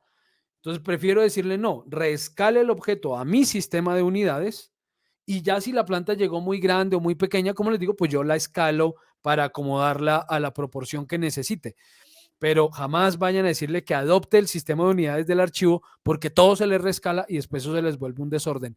Y si bien soy insistente en que las unidades dependen del fin que vayan a darle al archivo, bueno, a la escena que estén modelando, sí hay que tener en cuenta que las unidades sí afectan en general todo lo que tiene que ver con esa escena. Dependiendo de las unidades, las luces también se configuran con unidades diferentes. Las cámaras se configuran con unidades diferentes. Los parámetros en el render también se ven afectados por las unidades que ustedes estén utilizando. Entonces, sí debemos tener claro en qué unidades voy a trabajar. Pueden usar cualquiera, pero sí tener claro en cuáles voy a trabajar porque eso, repito, va a afectar todo lo que tenga que ver con la escena en cuanto a unidades y valores. Entonces, no sé si con eso respondí tu pregunta. ¿Sí? ¿O no del todo? Profe, una pregunta. Dime. Buenas noches. Buenas noches. La malla que aparece como tal, esa nos ayuda a, pues digamos como que hace en Illustrator, que a veces hay un fondo que nos ayuda a configurar que ese es el espacio limitado, digámoslo así, del trabajo. Entonces, a lo que digamos, tú dices que cuando se trabajan modelados para un escenario o algo así, ese espacio es suficiente siempre, o sea, él lo configura independiente de lo que se vaya a trabajar o cómo se vaya a trabajar o en las pulgadas o en las medidas que vayamos a trabajar. O ese se ajusta o nosotros lo ajustamos también en preferencias o algo así. Ese espacio es virtualmente infinito. Digamos que yo no estoy aquí limitado por el espacio, ¿sí? No, es que en Illustrator, por ejemplo, que es el ejemplo que tú das, en Illustrator yo tengo que limitar mi espacio de trabajo porque el objetivo final de eso que estoy creando en Illustrator es habitualmente llevar eso a una pantalla o llevarlo a un impreso. Entonces la pantalla o el impreso pues tienen límite, pero como aquí yo estoy modelando un espacio, ese espacio puede ser tan grande o tan pequeño como cada uno necesite. Entonces yo puedo modelar aquí montañas y puedo estar hablando de kilómetros de escena. Como puedo modelar una casa, estoy hablando de metros de escena. Como puedo modelar un objeto, y estoy hablando de centímetros de escena. Entonces las escenas son, repito, virtualmente infinitas. Digo virtualmente porque obviamente pues el límite lo va a determinar es lo que usted esté modelando, ¿no? Pero no hay un límite real definido dentro del espacio de trabajo. Yo aquí puedo seguir modelando cosas para allá y para allá y para allá. Y bueno. Entonces, si no, no te preocupes por el límite del espacio de trabajo, es indefinido. Vale, y por ejemplo, cada cuadrito nos ayuda a referenciar algo de lo que tú nos estabas hablando de las medidas. Por ejemplo, Es, si lo es, coloco en centímetros, o sea, pues te lo pregunto pues es que uno a veces tiene de pronto la idea o el concepto de que esto es como cuando a ti te enseñan una hoja milimetrada, Ujú. entonces pues lo puedes hacer de acuerdo a eso, cómo está configurado. No sé aquí, no, obviamente no lo tengo Sí, y sí, quisiera saber si sí. sí o sí. Digamos que en True Studio Max para preescolares, pues podemos efectivamente hacer uso de esa grilla. Entonces yo puedo decirle aquí, quiero ajustar a la grilla y modelar utilizando la grilla. Entonces yo voy a decirle, ya la activé, entonces yo puedo decirle, quiero que esta caja vaya de aquí hasta, perdón, de aquí hasta acá y contar con que cada cajita mide, cada liniecita o cada eje mide 10 centímetros, entonces ahí la caja quedó midiendo 50 por 50 y bueno, pero bueno, aquí quiero ser claro, esto es una opinión personal, no es para nada, eh, digamos, ¿cómo les podría decir? No es algo objetivo realmente, es muy subjetivo. Yo no la uso jamás he usado esa grilla y como les dije hace un rato, incluso a mí me molesta ver esa grilla porque me impide ver claramente las líneas del objeto. O sea, cuando esta grilla está activa, yo aquí me puedo perder. Si este objeto no tiene un color muy claro y que resalte demasiado, si por ejemplo este objeto fuera de este color, entonces ya verlo entre las líneas de la grilla me resulta muy difícil. En cambio, si esa grilla no está, pues veo mucho más fácil los objetos y los bordes y todo lo que necesito ver del objeto. Entonces, a mí personalmente esa grilla me molesta mucho. Pero sí he conocido gente que se acostumbra a utilizarla para usarla como referencia, pero no me parece necesario. Además, porque más adelante van a ver cómo organizamos la escena. Entonces, cómo yo puedo organizar los objetos con respecto a otros que ya tengan la escena y bueno, así que la grilla finalmente a mí, repito, se me hace totalmente innecesaria. Pero pues si alguno de ustedes considera que le resulta útil, porque sí, puede tomarse como una hoja milimetrada que yo utilice de referencia, pues nada, pues ahí está, ahí se puede utilizar, pero yo no lo utilizo jamás. Pero sí les muestro luego cómo se puede configurar. Ya ni me acuerdo, eso creo que me imagino que es por Customize también, en preferencias, supongo, y en preferencias por algún lado debe estar el espacio de esa grilla. No sé dónde, pero por alguna parte debe estar, porque como no lo uso, pues jamás me acuerdo de eso, dónde está. No, por aquí no, en Viewports de pronto no, tal vez no. Grid Nudge Distance, 1 centímetro, Non-Scaling Size Object. Imagino que esto me permite cambiar esa grilla. En algún lado de decir por ahí que está configurado en 10 centímetros. Bueno, lo voy a buscar y les cuento, la próxima sesión les cuento dónde es, porque yo la verdad no me acuerdo ahorita dónde se configura. Ahí, obviamente, digamos, cuando uno aprende a usar una herramienta de este tipo y un software así, termina uno adoptando ciertas mañas de quien le enseñó a usarlo. Entonces yo sé que la mayoría de mis alumnos terminan haciendo lo mismo, no usando esa grilla, pero bueno, puede que algunos sí quieran hacerlo. Vale, profe, lo que pasa es que pues te lo pregunto porque, por ejemplo, acá tienes dos objetos en la parte lateral y Ujú. pues digamos que si yo voy a hacer una mesa y la quiero dejar que todo vaya sobre el piso, entre comillas, entonces hay, por ejemplo, ese tipo de, pues bueno, en Illustrator se llama buscatrazos, que es, bueno, no me es alineaciones de cosas, ¿cierto? No sé si aquí Ujú. también Sí, tengamos tal herramientas cual, sobre alineaciones, sobre eso. tal cual. Y se llama igual, alineación. Ujú. Ah, ok, Sí, igual. gracias. Entonces sí, lo que te digo, como yo puedo organizar los objetos unos con respecto a otros, no necesito la grilla para que me sirva de base, que es lo que muchos hacemos, por ejemplo, cuando empezamos a modelar, que realmente me sirve de referencia, crear un plano. Entonces yo creo aquí un plano y ese plano yo ya sé que es el piso. ¿Sí? Lo creo desde la vista superior, eso que sea claro. Cuando yo dibujo cualquiera de estos objetos desde cualquier viewport, lo estoy dibujando desde el punto cero en ese plano. Es decir, si yo desde la vista superior dibujo algo, ese algo tiene base en el punto cero en Z. Si lo dibujo desde la vista frontal, ese algo tiene base en el punto cero de Y. Si lo dibujo desde la vista lateral, ese algo tiene base en donde esté el cero en X. Entonces, que sea eso claro. Entonces, por ejemplo, lo que sí solemos hacer es esto, crear un plano de referencia y yo ya sé que todo lo empiezo a modelar a partir de ese plano para arriba, ¿sí? Pero la grilla no me parece útil. Además, porque tampoco me da una referencia visual del todo clara para poderla utilizar, por ejemplo, para saber que las cosas sí queden sobre el piso. No es un piso real. La única referencia son dos líneas más oscuritas, que son las que me están mostrando dónde están el cero, en este caso, el cero de Z y el cero de Y. ¿Sí? Pero de resto no me sirve para más. Bueno, continúo. Ahora.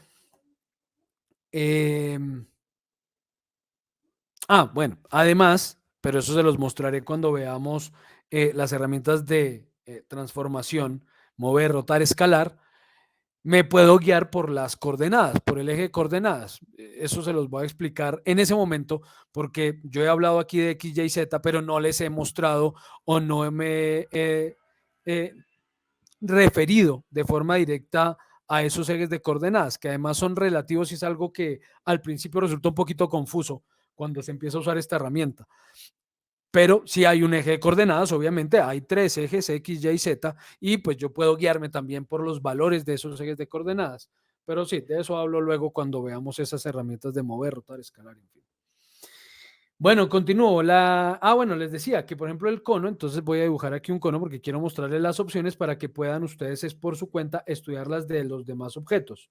El cono tiene básicamente dos radios, ¿no? El radio de el que sea que yo haya definido como base, que puede ser el más grande o el más pequeño, eso no importa.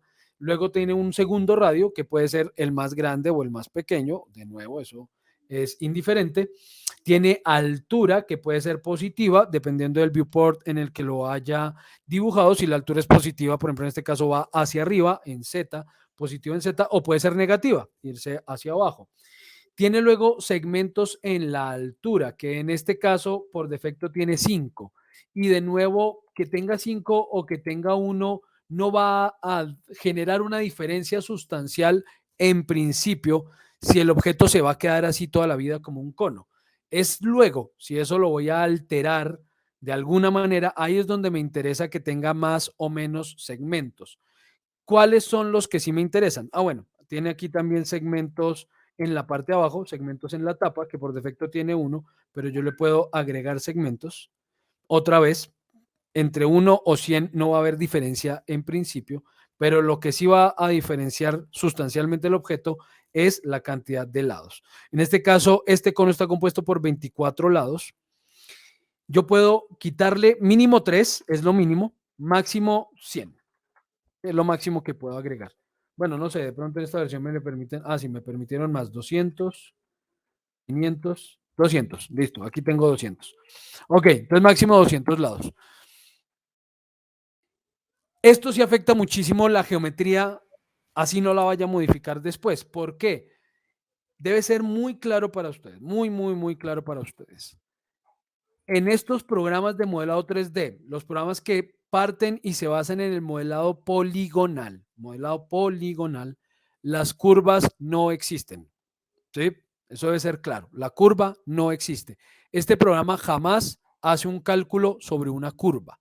Él siempre lo que hace es crear una secuencia de pequeñas rectas que dispuestas en el espacio de cierta manera me den la sensación de que ahí hay una curva. Pero esto jamás calcula una curva porque sería muy complicado para el software hacer los cálculos que se requieren para calcular radios, tangentes, senos, cosenos, etcétera, que tendría que calcular sobre una curva.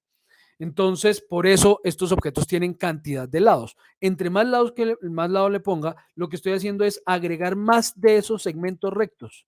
Y entre más segmentos rectos tenga, si voy a ver el objeto lo suficientemente cerca, pues más curvito lo voy a ver. Es decir, si este objeto fuera a aparecer en mi escena así, perdón, es que aquí tengo configurado V-Ray, perdón, cambiamos el motor de render a Scanline. Ok, listo. Si yo voy a renderizar esta escena así, cerquitica a este conito, muy seguramente me interese que tenga muchos segmentos. ¿Por qué? Porque si no tiene los suficientes, voy a alcanzar a ver los laditos rectos. Vean, aquí por ejemplo se alcanzan a notar. El programa, ¿qué hace? Si yo veo esto de lejos, por ejemplo, algo así, y voy a ponerle poquitos segmentos, por ejemplo, pongámosle 12 segmentos, él en la superficie, por un efecto de, perdón, un efecto de iluminación, en la superficie él me va a mostrar como si el objeto fuera curvo, pero cuando veo la base me doy cuenta del engaño. No es una curva, es una secuencia de caras rectas. Solo que él difumina la luz sobre la superficie del objeto para que parezca curva. ¿Por qué? Porque si esto lo veo de lejos, si este objeto no necesito verlo aquí cerquita, sino es un objeto decorativo que aparece por allá en la escena, al fondo, y jamás voy a acercarme a él, pues que tenga 12 o que tenga 100, pues no va a haber diferencia porque en ese objeto tan chiquito, finalmente, ¿quién se va a dar cuenta que esto tiene poquitos segmentos? Entonces, ¿cuántos segmentos le pongo yo a un objeto de estos? Depende de la importancia que tenga ese objeto en la escena y del punto en el que aparezca dentro de esa escena. Si ese objeto aparece en primer plano, pues debe tener una cantidad de segmentos considerable. Si aparece en primerísimo primer plano, pues debe tener muchos segmentos para que no se note el error o, bueno, el defecto, podríamos llamarlo. Pero si el objeto va a aparecer en planos medios o es simplemente un objeto de decoración que aparezca al fondo, un prop que llamamos en esta industria. Los props son objetos de simple decoración que no tienen mayor relevancia específica dentro de la escena. Pues nada, con poquitos segmentos. ¿Por qué? Voy a presionar aquí la letra 7, el número 7. Al presionar el número 7 dentro del teclado de texto, no en el teclado numérico, aparecen estas opciones. Estas opciones lo que hacen es mostrarme cuántos polígonos y cuántos vértices tengo en este momento dentro de esta escena. Solo ese conito ya creó 144 polígonos en la escena. Entre más polígonos yo vaya agregándole a la escena, le estoy agregando trabajo al procesador, a la tarjeta de video y a la RAM. O sea, todo eso se va a estar cargando entre más polígonos tenga la escena. Por consiguiente, lo ideal será, aunque tengan muy buen hardware, lo ideal será mantener controlada esa cantidad de polígonos. No puedo irme a límites, es decir, yo no puedo trabajar por muy buen equipo que tenga, trabajar una escena que tenga 50 millones de polígonos es muy difícil hasta para el mejor hardware. Por consiguiente, lo ideal es mantenernos, sí, mantenerlo controlado. Es que yo no puedo darles un número, ¿no? Eso es muy dependiente o muy relativo a la escena que estemos modelando. Digamos que en infoarquitectura usualmente nos movemos entre el 1.000.000 y los 5 millones de polígonos, ¿no? Digamos, es como lo habitual. Cuando yo estoy trabajando en mi campo, en modelado de objetos específicamente, yo me muevo entre los 20.000 y los 100.000 polígonos. Es difícil pasar en un objeto de los 100.000 polígonos a menos que lo necesite demasiado detallado. Y muchas veces los detalles, y en esto es muy fuerte, son muy fuertes estas herramientas, los detalles muchas veces se le agregan al objeto en los materiales y no en el modelo, no en la geometría, porque le resulta más fácil al equipo, al hardware, hacer el cálculo una vez para renderizar que estarlo haciendo todo el tiempo mientras estoy trabajando en la escena. Entonces, tengamos mucho cuidado con ese tema. Lo mismo ocurre entonces con la esfera. Si yo modelo una esfera, la esfera tiene dos parámetros básicamente, radio, bueno, son tres, radio y cantidad de segmentos, que de nuevo pueden ser mínimo 4 para hacer esta figurita, o pueden ser máximo, supongo, 200. Sí, 200. Este es el máximo de segmentos que me permite la esfera en esta versión. Otra vez, ¿cuánto le pongo? Depende de para qué esté modelando esa esfera. Qué tan cerca la vaya a ver o no, bueno, en fin. Lo que sí tiene todas estas figuras de revolución, es decir, los conos, las esferas, la geosfera, el cilindro, el tubo, el toro, esos. Todas ellas tienen estas opciones de suavizado, este smooth. ¿Qué hace ese smooth? Es el que logra ese efecto que les digo de difuminar la luz sobre la superficie para que se vea curva aunque no lo sea. Si desactivamos esa opción de smooth al renderizar el objeto, se van a ver las caras planas. ¿Sí? Se ve la realidad del objeto. Entonces vemos cómo quedan las caras visibles y no el efecto de luz que él está haciendo. Entonces vamos a suavizarla. Y en el caso de la esfera, tengo la opción de convertir esto en semiesferas por el valor de hemisferio, donde 0 es toda la esfera y 1 es no hay nada de esfera. Entonces, si yo quiero media esfera, pues pongo esto en 0,5 y tengo un domo, media esferita. ¿Listo? También todos estos objetos de revolución me van a dar la opción de activar esta tajada. Esto que dice Slice On me permite entonces o dejar, porque eso depende del objeto, no en todos los casos es igual, dejar o quitarle una tajada a este objeto. Por ejemplo, en el caso de la esfera, si yo le digo que quiero una tajada de 0 a 30 grados, él le quita un pedazo a la esferita, de 0 a 30 grados, este pedacito que quitó. Pero quiero que vean algo. Esta es la tajada en la esfera. Ahora voy a hacer un cono. Y en el cono también voy a activarle esa tajada de 0 a 30 grados. Y miren la diferencia. Esto es algo que la verdad jamás he entendido por qué Max lo hace de esta manera.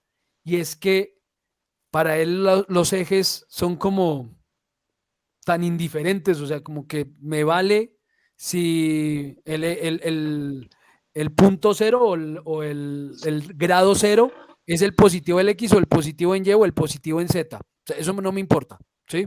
Entonces no puedo asegurarme de que estos valores actúen de igual manera en todas las figuras. Como lo ven, por ejemplo, en la esfera, esos 30 grados él los mide desde el positivo en Y quita hacia la derecha. Eso sí siempre, eso no cambia aquí. Siempre el positivo, los grados positivos son medidos en el sentido contrario a las manecillas del reloj y los grados negativos en el sentido de las manecillas del reloj. Pero entonces en el cono él dice, porque se me antoja, el 0 esta vez va a ser el positivo en X. Entonces, pues, bueno, lo importante es saber qué hace, ya luego uno se acomoda al objeto. No, ni me acuerdo, por ejemplo, en el caso del cilindro, cuál es su 0. Activémoslo de 0 a 30, creo que es igual que en el cono, sí, de 0 a 30, igual que en el cono.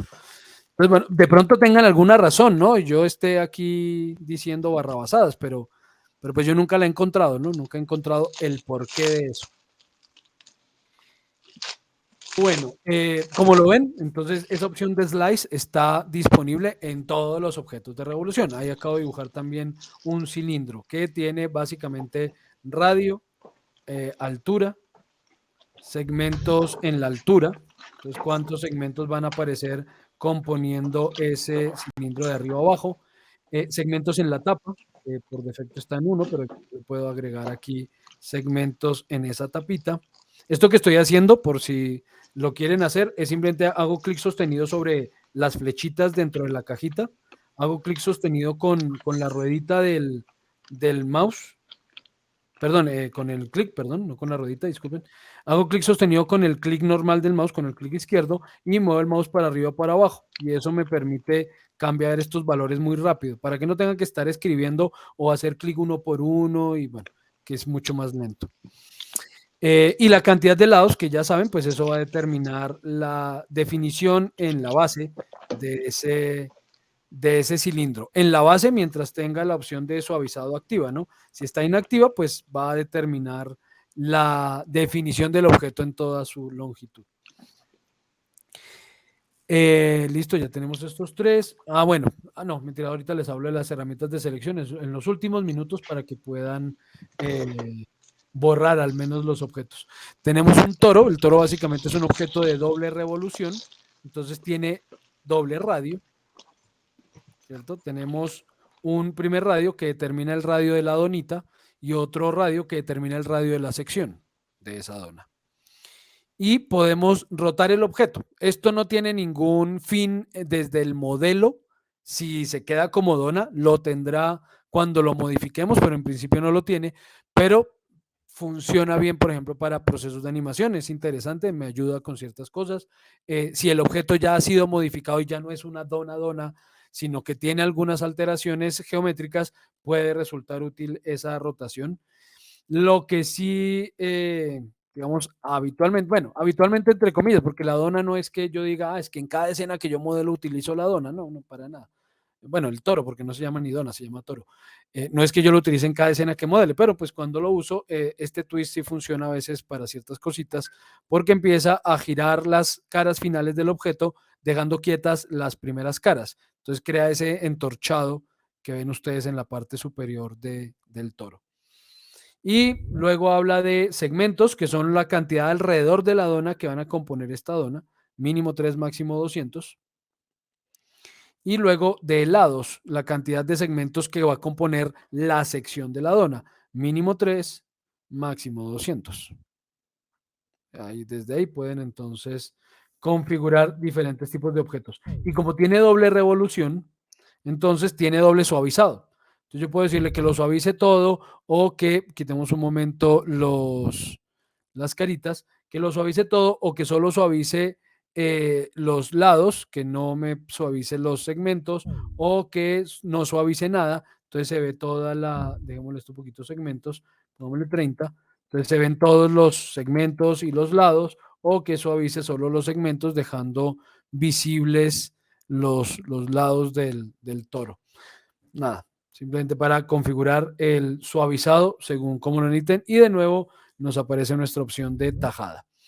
Luego viene una pirámide que básicamente tiene 3 parámetros, parámetros de la base que se identifica por grosor y profundidad, no longitud sino profundidad y altura. Y luego, ¿cuántos segmentos? Volvamos a activar esto. Tengo que buscar cuál es la tecla que activa esto. Y luego, cantidad de segmentos en su grosor, cantidad de segmentos en la profundidad, cantidad de segmentos en la altura. Ya no es más. Y llegamos al que me preguntaron hace un rato, la tetera. La tetera básicamente tiene radio y cantidad de segmentos que la componen, ¿no? Ya saben el objetivo de ponerle más o menos, bueno, al uno de los objetivos. Luego van a haber otros objetivos de agregarle o quitarle segmentos. Y puedo, de nuevo, suavizar o no suavizar la teterita, ¿sí? Para que se vea o no se vea suavizada. Entonces aquí se aprecia sin necesidad de renderizar el cambio. ¿Sí? Ahí se nota. Y puedo quitarle partes. Entonces yo puedo decirle, no quiero ver el cuerpo de la tetera, o no quiero ver el asa de la teterita, o no quiero ver la boquilla de la teterita, o no quiero ver la tapa de la teterita, entonces, según lo que quieran. ¿Por qué una tetera? En principio estas herramientas, por ejemplo 3D Studio Max, bueno, que se llamaba 3D Studio, se llamaba al principio.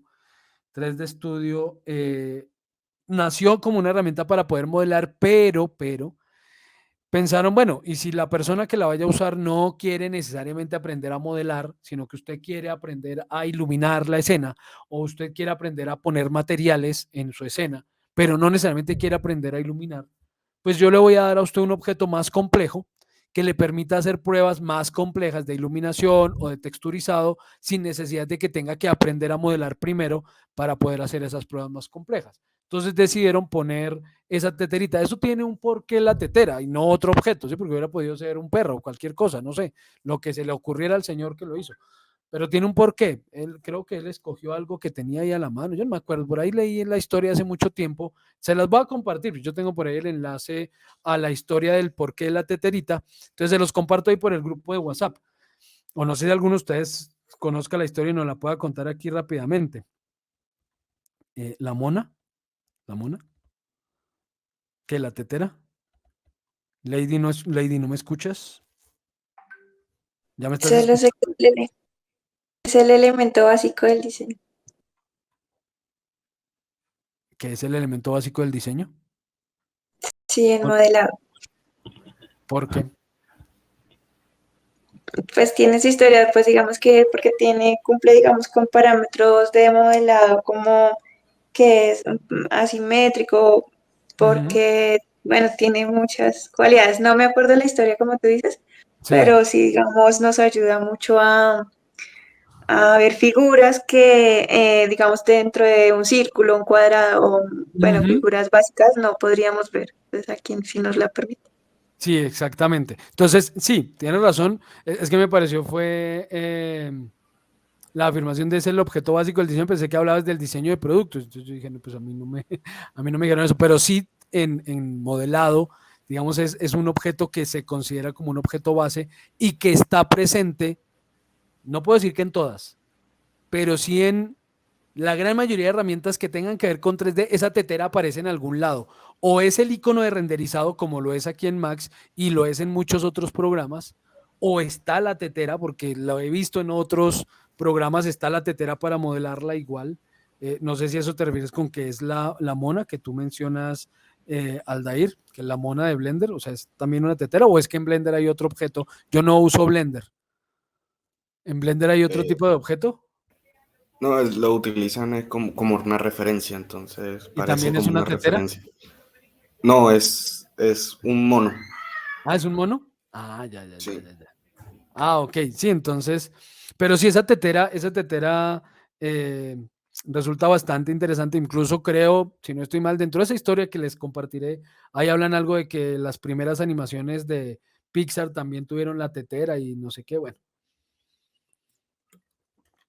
Y además eso se programó, bueno, no va a dar vueltas sobre lo que no recuerdo, se los comparto y ya. Hola, Eh, buenas noches. Buenas noches, ¿cómo estás? Bien, bien. Sí, precisamente en lo que usted dice tiene mucha razón. La persona que la diseñó la utilizó primero que todo porque tiene todos los elementos matemáticos necesarios. Ujú, Segundo, porque tiene curvas, es asimétrica, puede generar reflexiones y refracciones. ujú. Entonces las sombras se pueden ver diferentes de diferentes puntos de vista. Entonces, o sea, tiene muchos elementos que pueden permitir que uno haga un buen análisis desde lo matemático hasta lo físico, la luz y la iluminación, reflexión y todo eso. Ujú. Sí, sí, correcto. Sí, es el objetivo de de este objeto.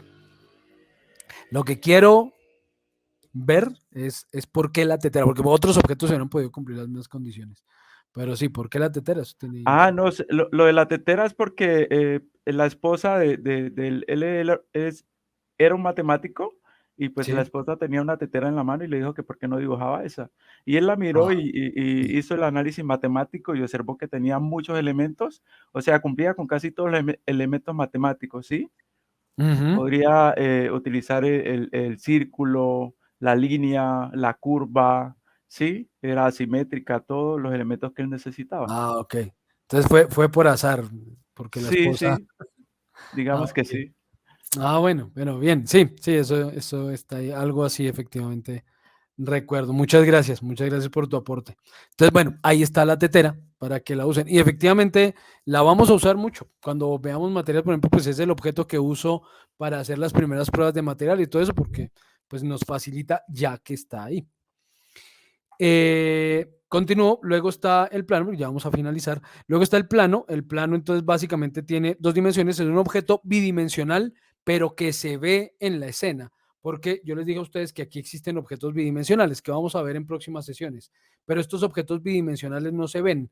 Es decir, si yo dibujo un rectángulo y hago aquí un render, ese rectángulo no existe para Max, mientras no se convierta en un objeto tridimensional, mientras yo no le dé características tridimensionales y lo convierta al menos en caras que él pueda entender e interpretar. Entonces los objetos bidimensionales, las formas bidimensionales, Max no las interpreta como objetos. El plano es bidimensional, pero él sí lo interpreta ya que es un conjunto de caras, de polígonos tridimensionales que simplemente no tienen grosor, pero él los interpreta como polígonos. Y este lo puedo configurar simplemente con longitud y ancho, cuánto de longitud, cuánto de ancho y subdividirlo. ¿Cuántos segmentos quiero en la longitud? ¿Cuántos segmentos quiero en el ancho? Ya luego lo he dicho varias veces, verán para qué agregarlo, quitarle segmentos. Y pues como se los había mencionado ya, ese sí es un objeto que, por lo menos de mi parte, suelo utilizar como referencia. Yo tengo activo esto con razón. Suelo utilizar como referencia, entonces habitualmente yo empiezo mis escenas creando un plano sobre el cual empiezo mi modelo. ¿Sí? Este va a ser mi piso, digamos. Por último, aparece entonces el texto 3D. Esto es nuevo, yo no estoy seguro de en qué versión apareció, 2018, 19, algo así. Y es básicamente una caja de texto, pero es un texto ya tridimensional que, bueno, luego vemos un poquito más en detalle, pero en el que yo configuro tamaño de ese texto, altura de ese texto, no me acuerdo dónde está, aquí está la altura. Entonces, altura de ese texto y le configuro algunos parámetros muy básicos desde el texto, como por ejemplo, cuál fuente quiero utilizar.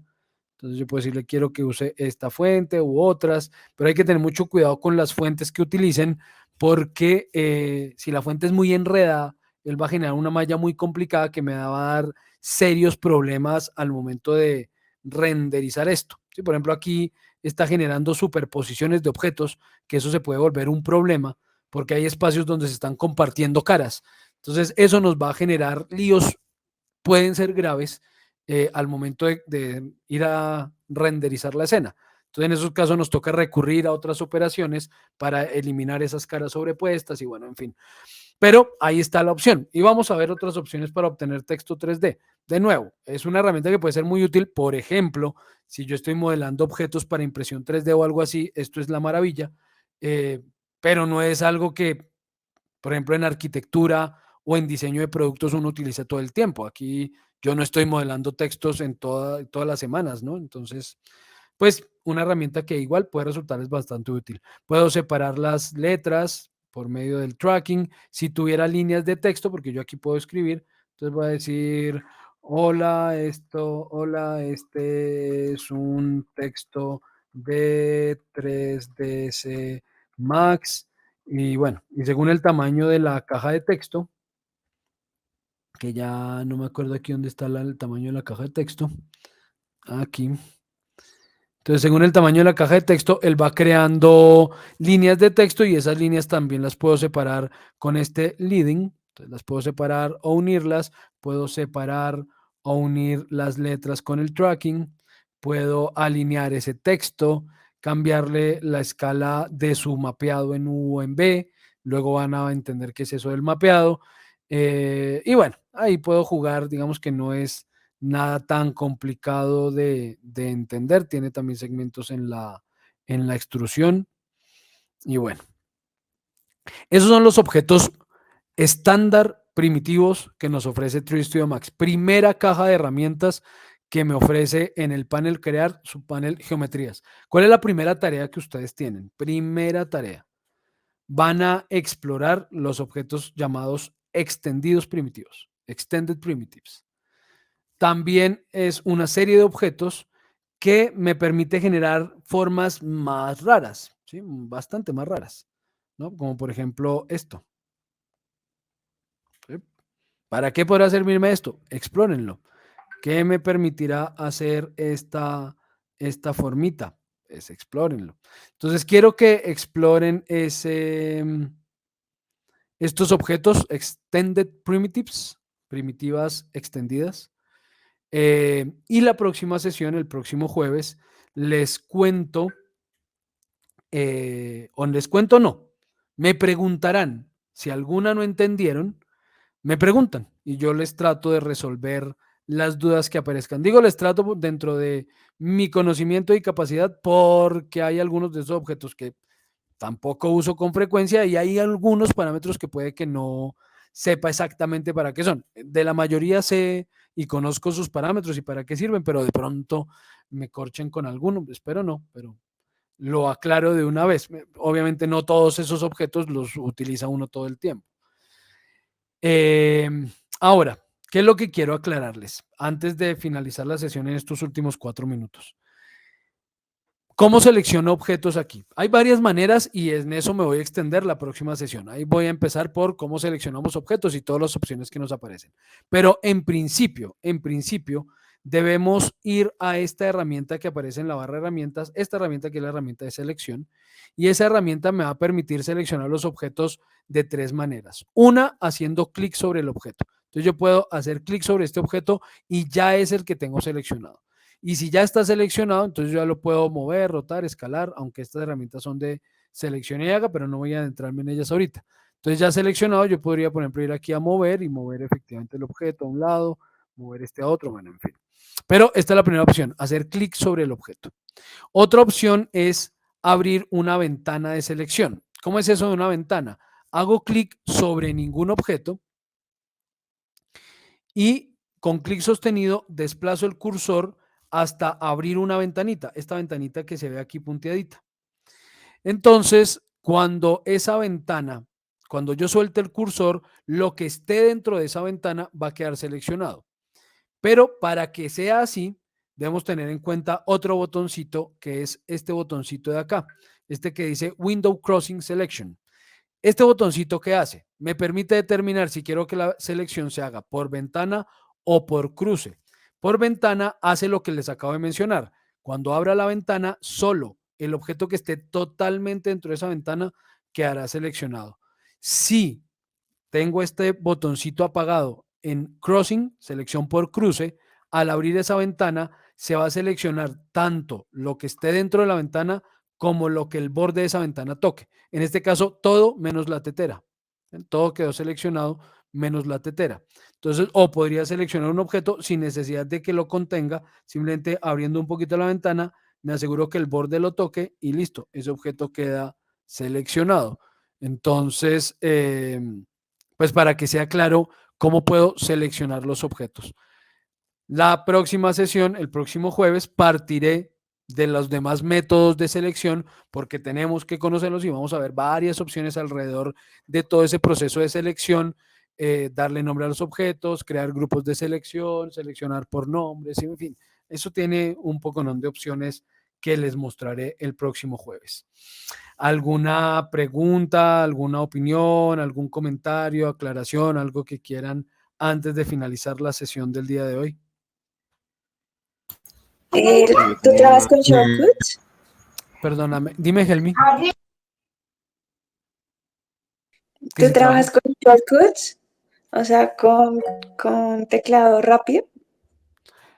Para algunas cositas, pero no muchas, por eso se me olvida cuáles son las teclas de acceso rápido, algunas opciones. Sé que varias de las opciones que le he mostrado tienen tecla de acceso rápido, pero yo no la uso con frecuencia, entonces no las... Listo, ya les voy dando la palabra, permítanme un segundo.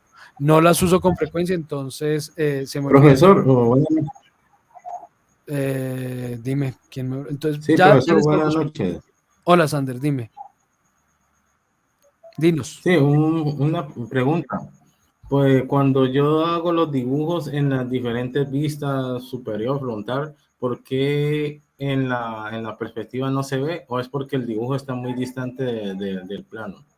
Puede ser que la perspectiva esté muy distante o puede ser que esté por fuera del encuadre, es decir, esté fuera de lo que estás dibujando. Entonces, por ejemplo, si yo estoy aquí, pues dibuje lo que dibuje en esta ventana, pues no la veo en la perspectiva porque todo está fuera de encuadre. Entonces, ¿qué hago ahí? Me paso a la perspectiva, selecciono la perspectiva y hago clic en esta herramienta de Zoom Extends, ¿sí? En esta herramienta que haga un Zoom Extends en todo y ahí va a encuadrar todos los objetos que haya modelados en ese viewport.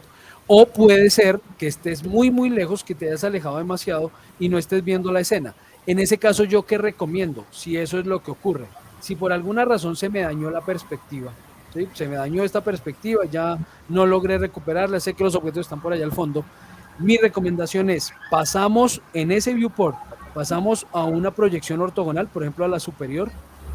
Listo, hago un encuadre de todos los objetos y presiono la tecla P, que convierte ese viewport de la vista superior a la perspectiva. Pero entonces ya es una perspectiva que de nuevo puedo controlar. Es una perspectiva que de nuevo controlo. Entonces otra vez tendré encuadrados los objetos. Porque sí pasa con frecuencia, según las herramientas que usen, sí pasa con frecuencia que de pronto la perspectiva se daña o se pierde, queda todo muy lejos o queda con una perspectiva súper forzada. Por eso no se los mostré. Aquí en la perspectiva está esta opción que cambia cuando estoy en una vista ortogonal, cambia porque la ortogonal es el zoom window, pero en la perspectiva cambia como esta apertura de lente, la llama profundidad de campo, pero esto lo que hace es cambiar como sí, es profundidad, profundidad no, perdón, es la apertura del lente que estoy utilizando. Luego lo van a entender cuando veamos cámaras, pero entonces en este caso, por ejemplo, ya sé que ya dañé la perspectiva. Miren, aquí ya esto se fregó. ¿Sí? Ya si yo me acerco, entonces ya no veo nada, sé que los objetos están ahí, pero no logro encuadrarlos, nada. Pasamos a la vista superior y de la vista superior paso a la perspectiva y listo, con eso ya vuelvo a controlar mi perspectiva, ¿listo? Ok. Listo, Sander. No me acuerdo el orden, perdóneme, no recuerdo el orden que levantaron la mano. Entonces, Juan Camilo, ya te doy la palabra, Aldair. Juan Camilo, ¿qué pregunta tienes? Profe, buenas noches. Buenas noches. Mi pregunta va como con respecto a las visualizaciones que nos mostró que eran como artísticas. No sé si estas visualizaciones solo funcionan como previsualización en el campo de trabajo o cuando yo voy a hacer un render o una animación me sale como con ese estilo. Solo previsualización. Solo previsualización. Sí, señor. Solo Gracias. previsualización. Eso no afecta al render. El render se configura de otra manera. Listo, profe, gracias. Ok, Juan Camilo, con gusto. Aldair, cuéntanos. Profesor, una preguntita es que en el programa, en la parte izquierda, aparece una barra y pues no me aparece a mí, pues quisiera Esta saber. barra. Sí.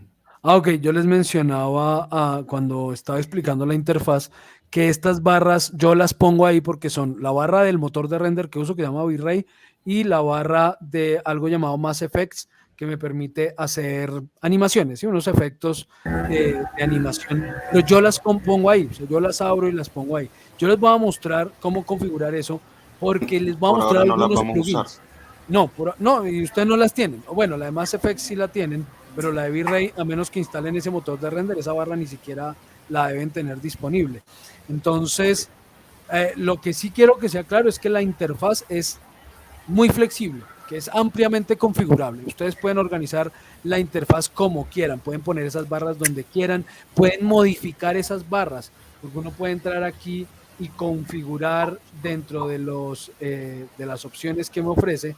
Yo puedo configurar como quiero, qué botón quiero en cada barra, cómo quiero que se vea esa barra, puedo crear barras nuevas, entonces yo aquí puedo hacer barras de herramientas, entonces puedo crear una barra de herramientas y poner ahí las que quiera, en fin, esto es altamente configurable, pero en este momento yo no les voy a mostrar eso todavía, eso ya se los mostraré un poco más adelante cuando veamos algunos plugins que sí les voy a mostrar. Algunos de ellos, por ejemplo, van a exigir que les cree yo su botoncito porque el plugin no lo crea automáticamente y en ese momento les mostraré entonces cómo se configura esto, cómo se crean barras de herramientas, cómo se crean esos iconos y en fin. ¿Listo? Dime. Listo. No creo que sí. No sé. ¿Vamos a manejar ese motor de render, V-Ray? ¿O solo No. Arnold y el otro? Solamente Arnold y Scanline. En principio Scanline y al final les mostraré algo de Arnold porque eso, recuérdenlo, este es el curso básico, ¿no? Entonces, digamos que el tiempo es apretado para mostrarles todo lo que les quiero mostrar. Entonces, a veces el tiempo no me da para llegar a abordar Arnold. Por ejemplo, obviamente yo sí les voy a hablar de Scanline para explicarles luces, cámaras y otras cosas. Espero poder mostrarles algunas cosas de Arnold, pero no va a ser a fondo, ¿listo? Ok. Listo, Justin. Bien, ¿alguna otra pregunta? Bueno, señoritas, señores, muchísimas gracias. Detengo aquí ya la grabación. Entonces, muchas gracias por haber asistido esta noche.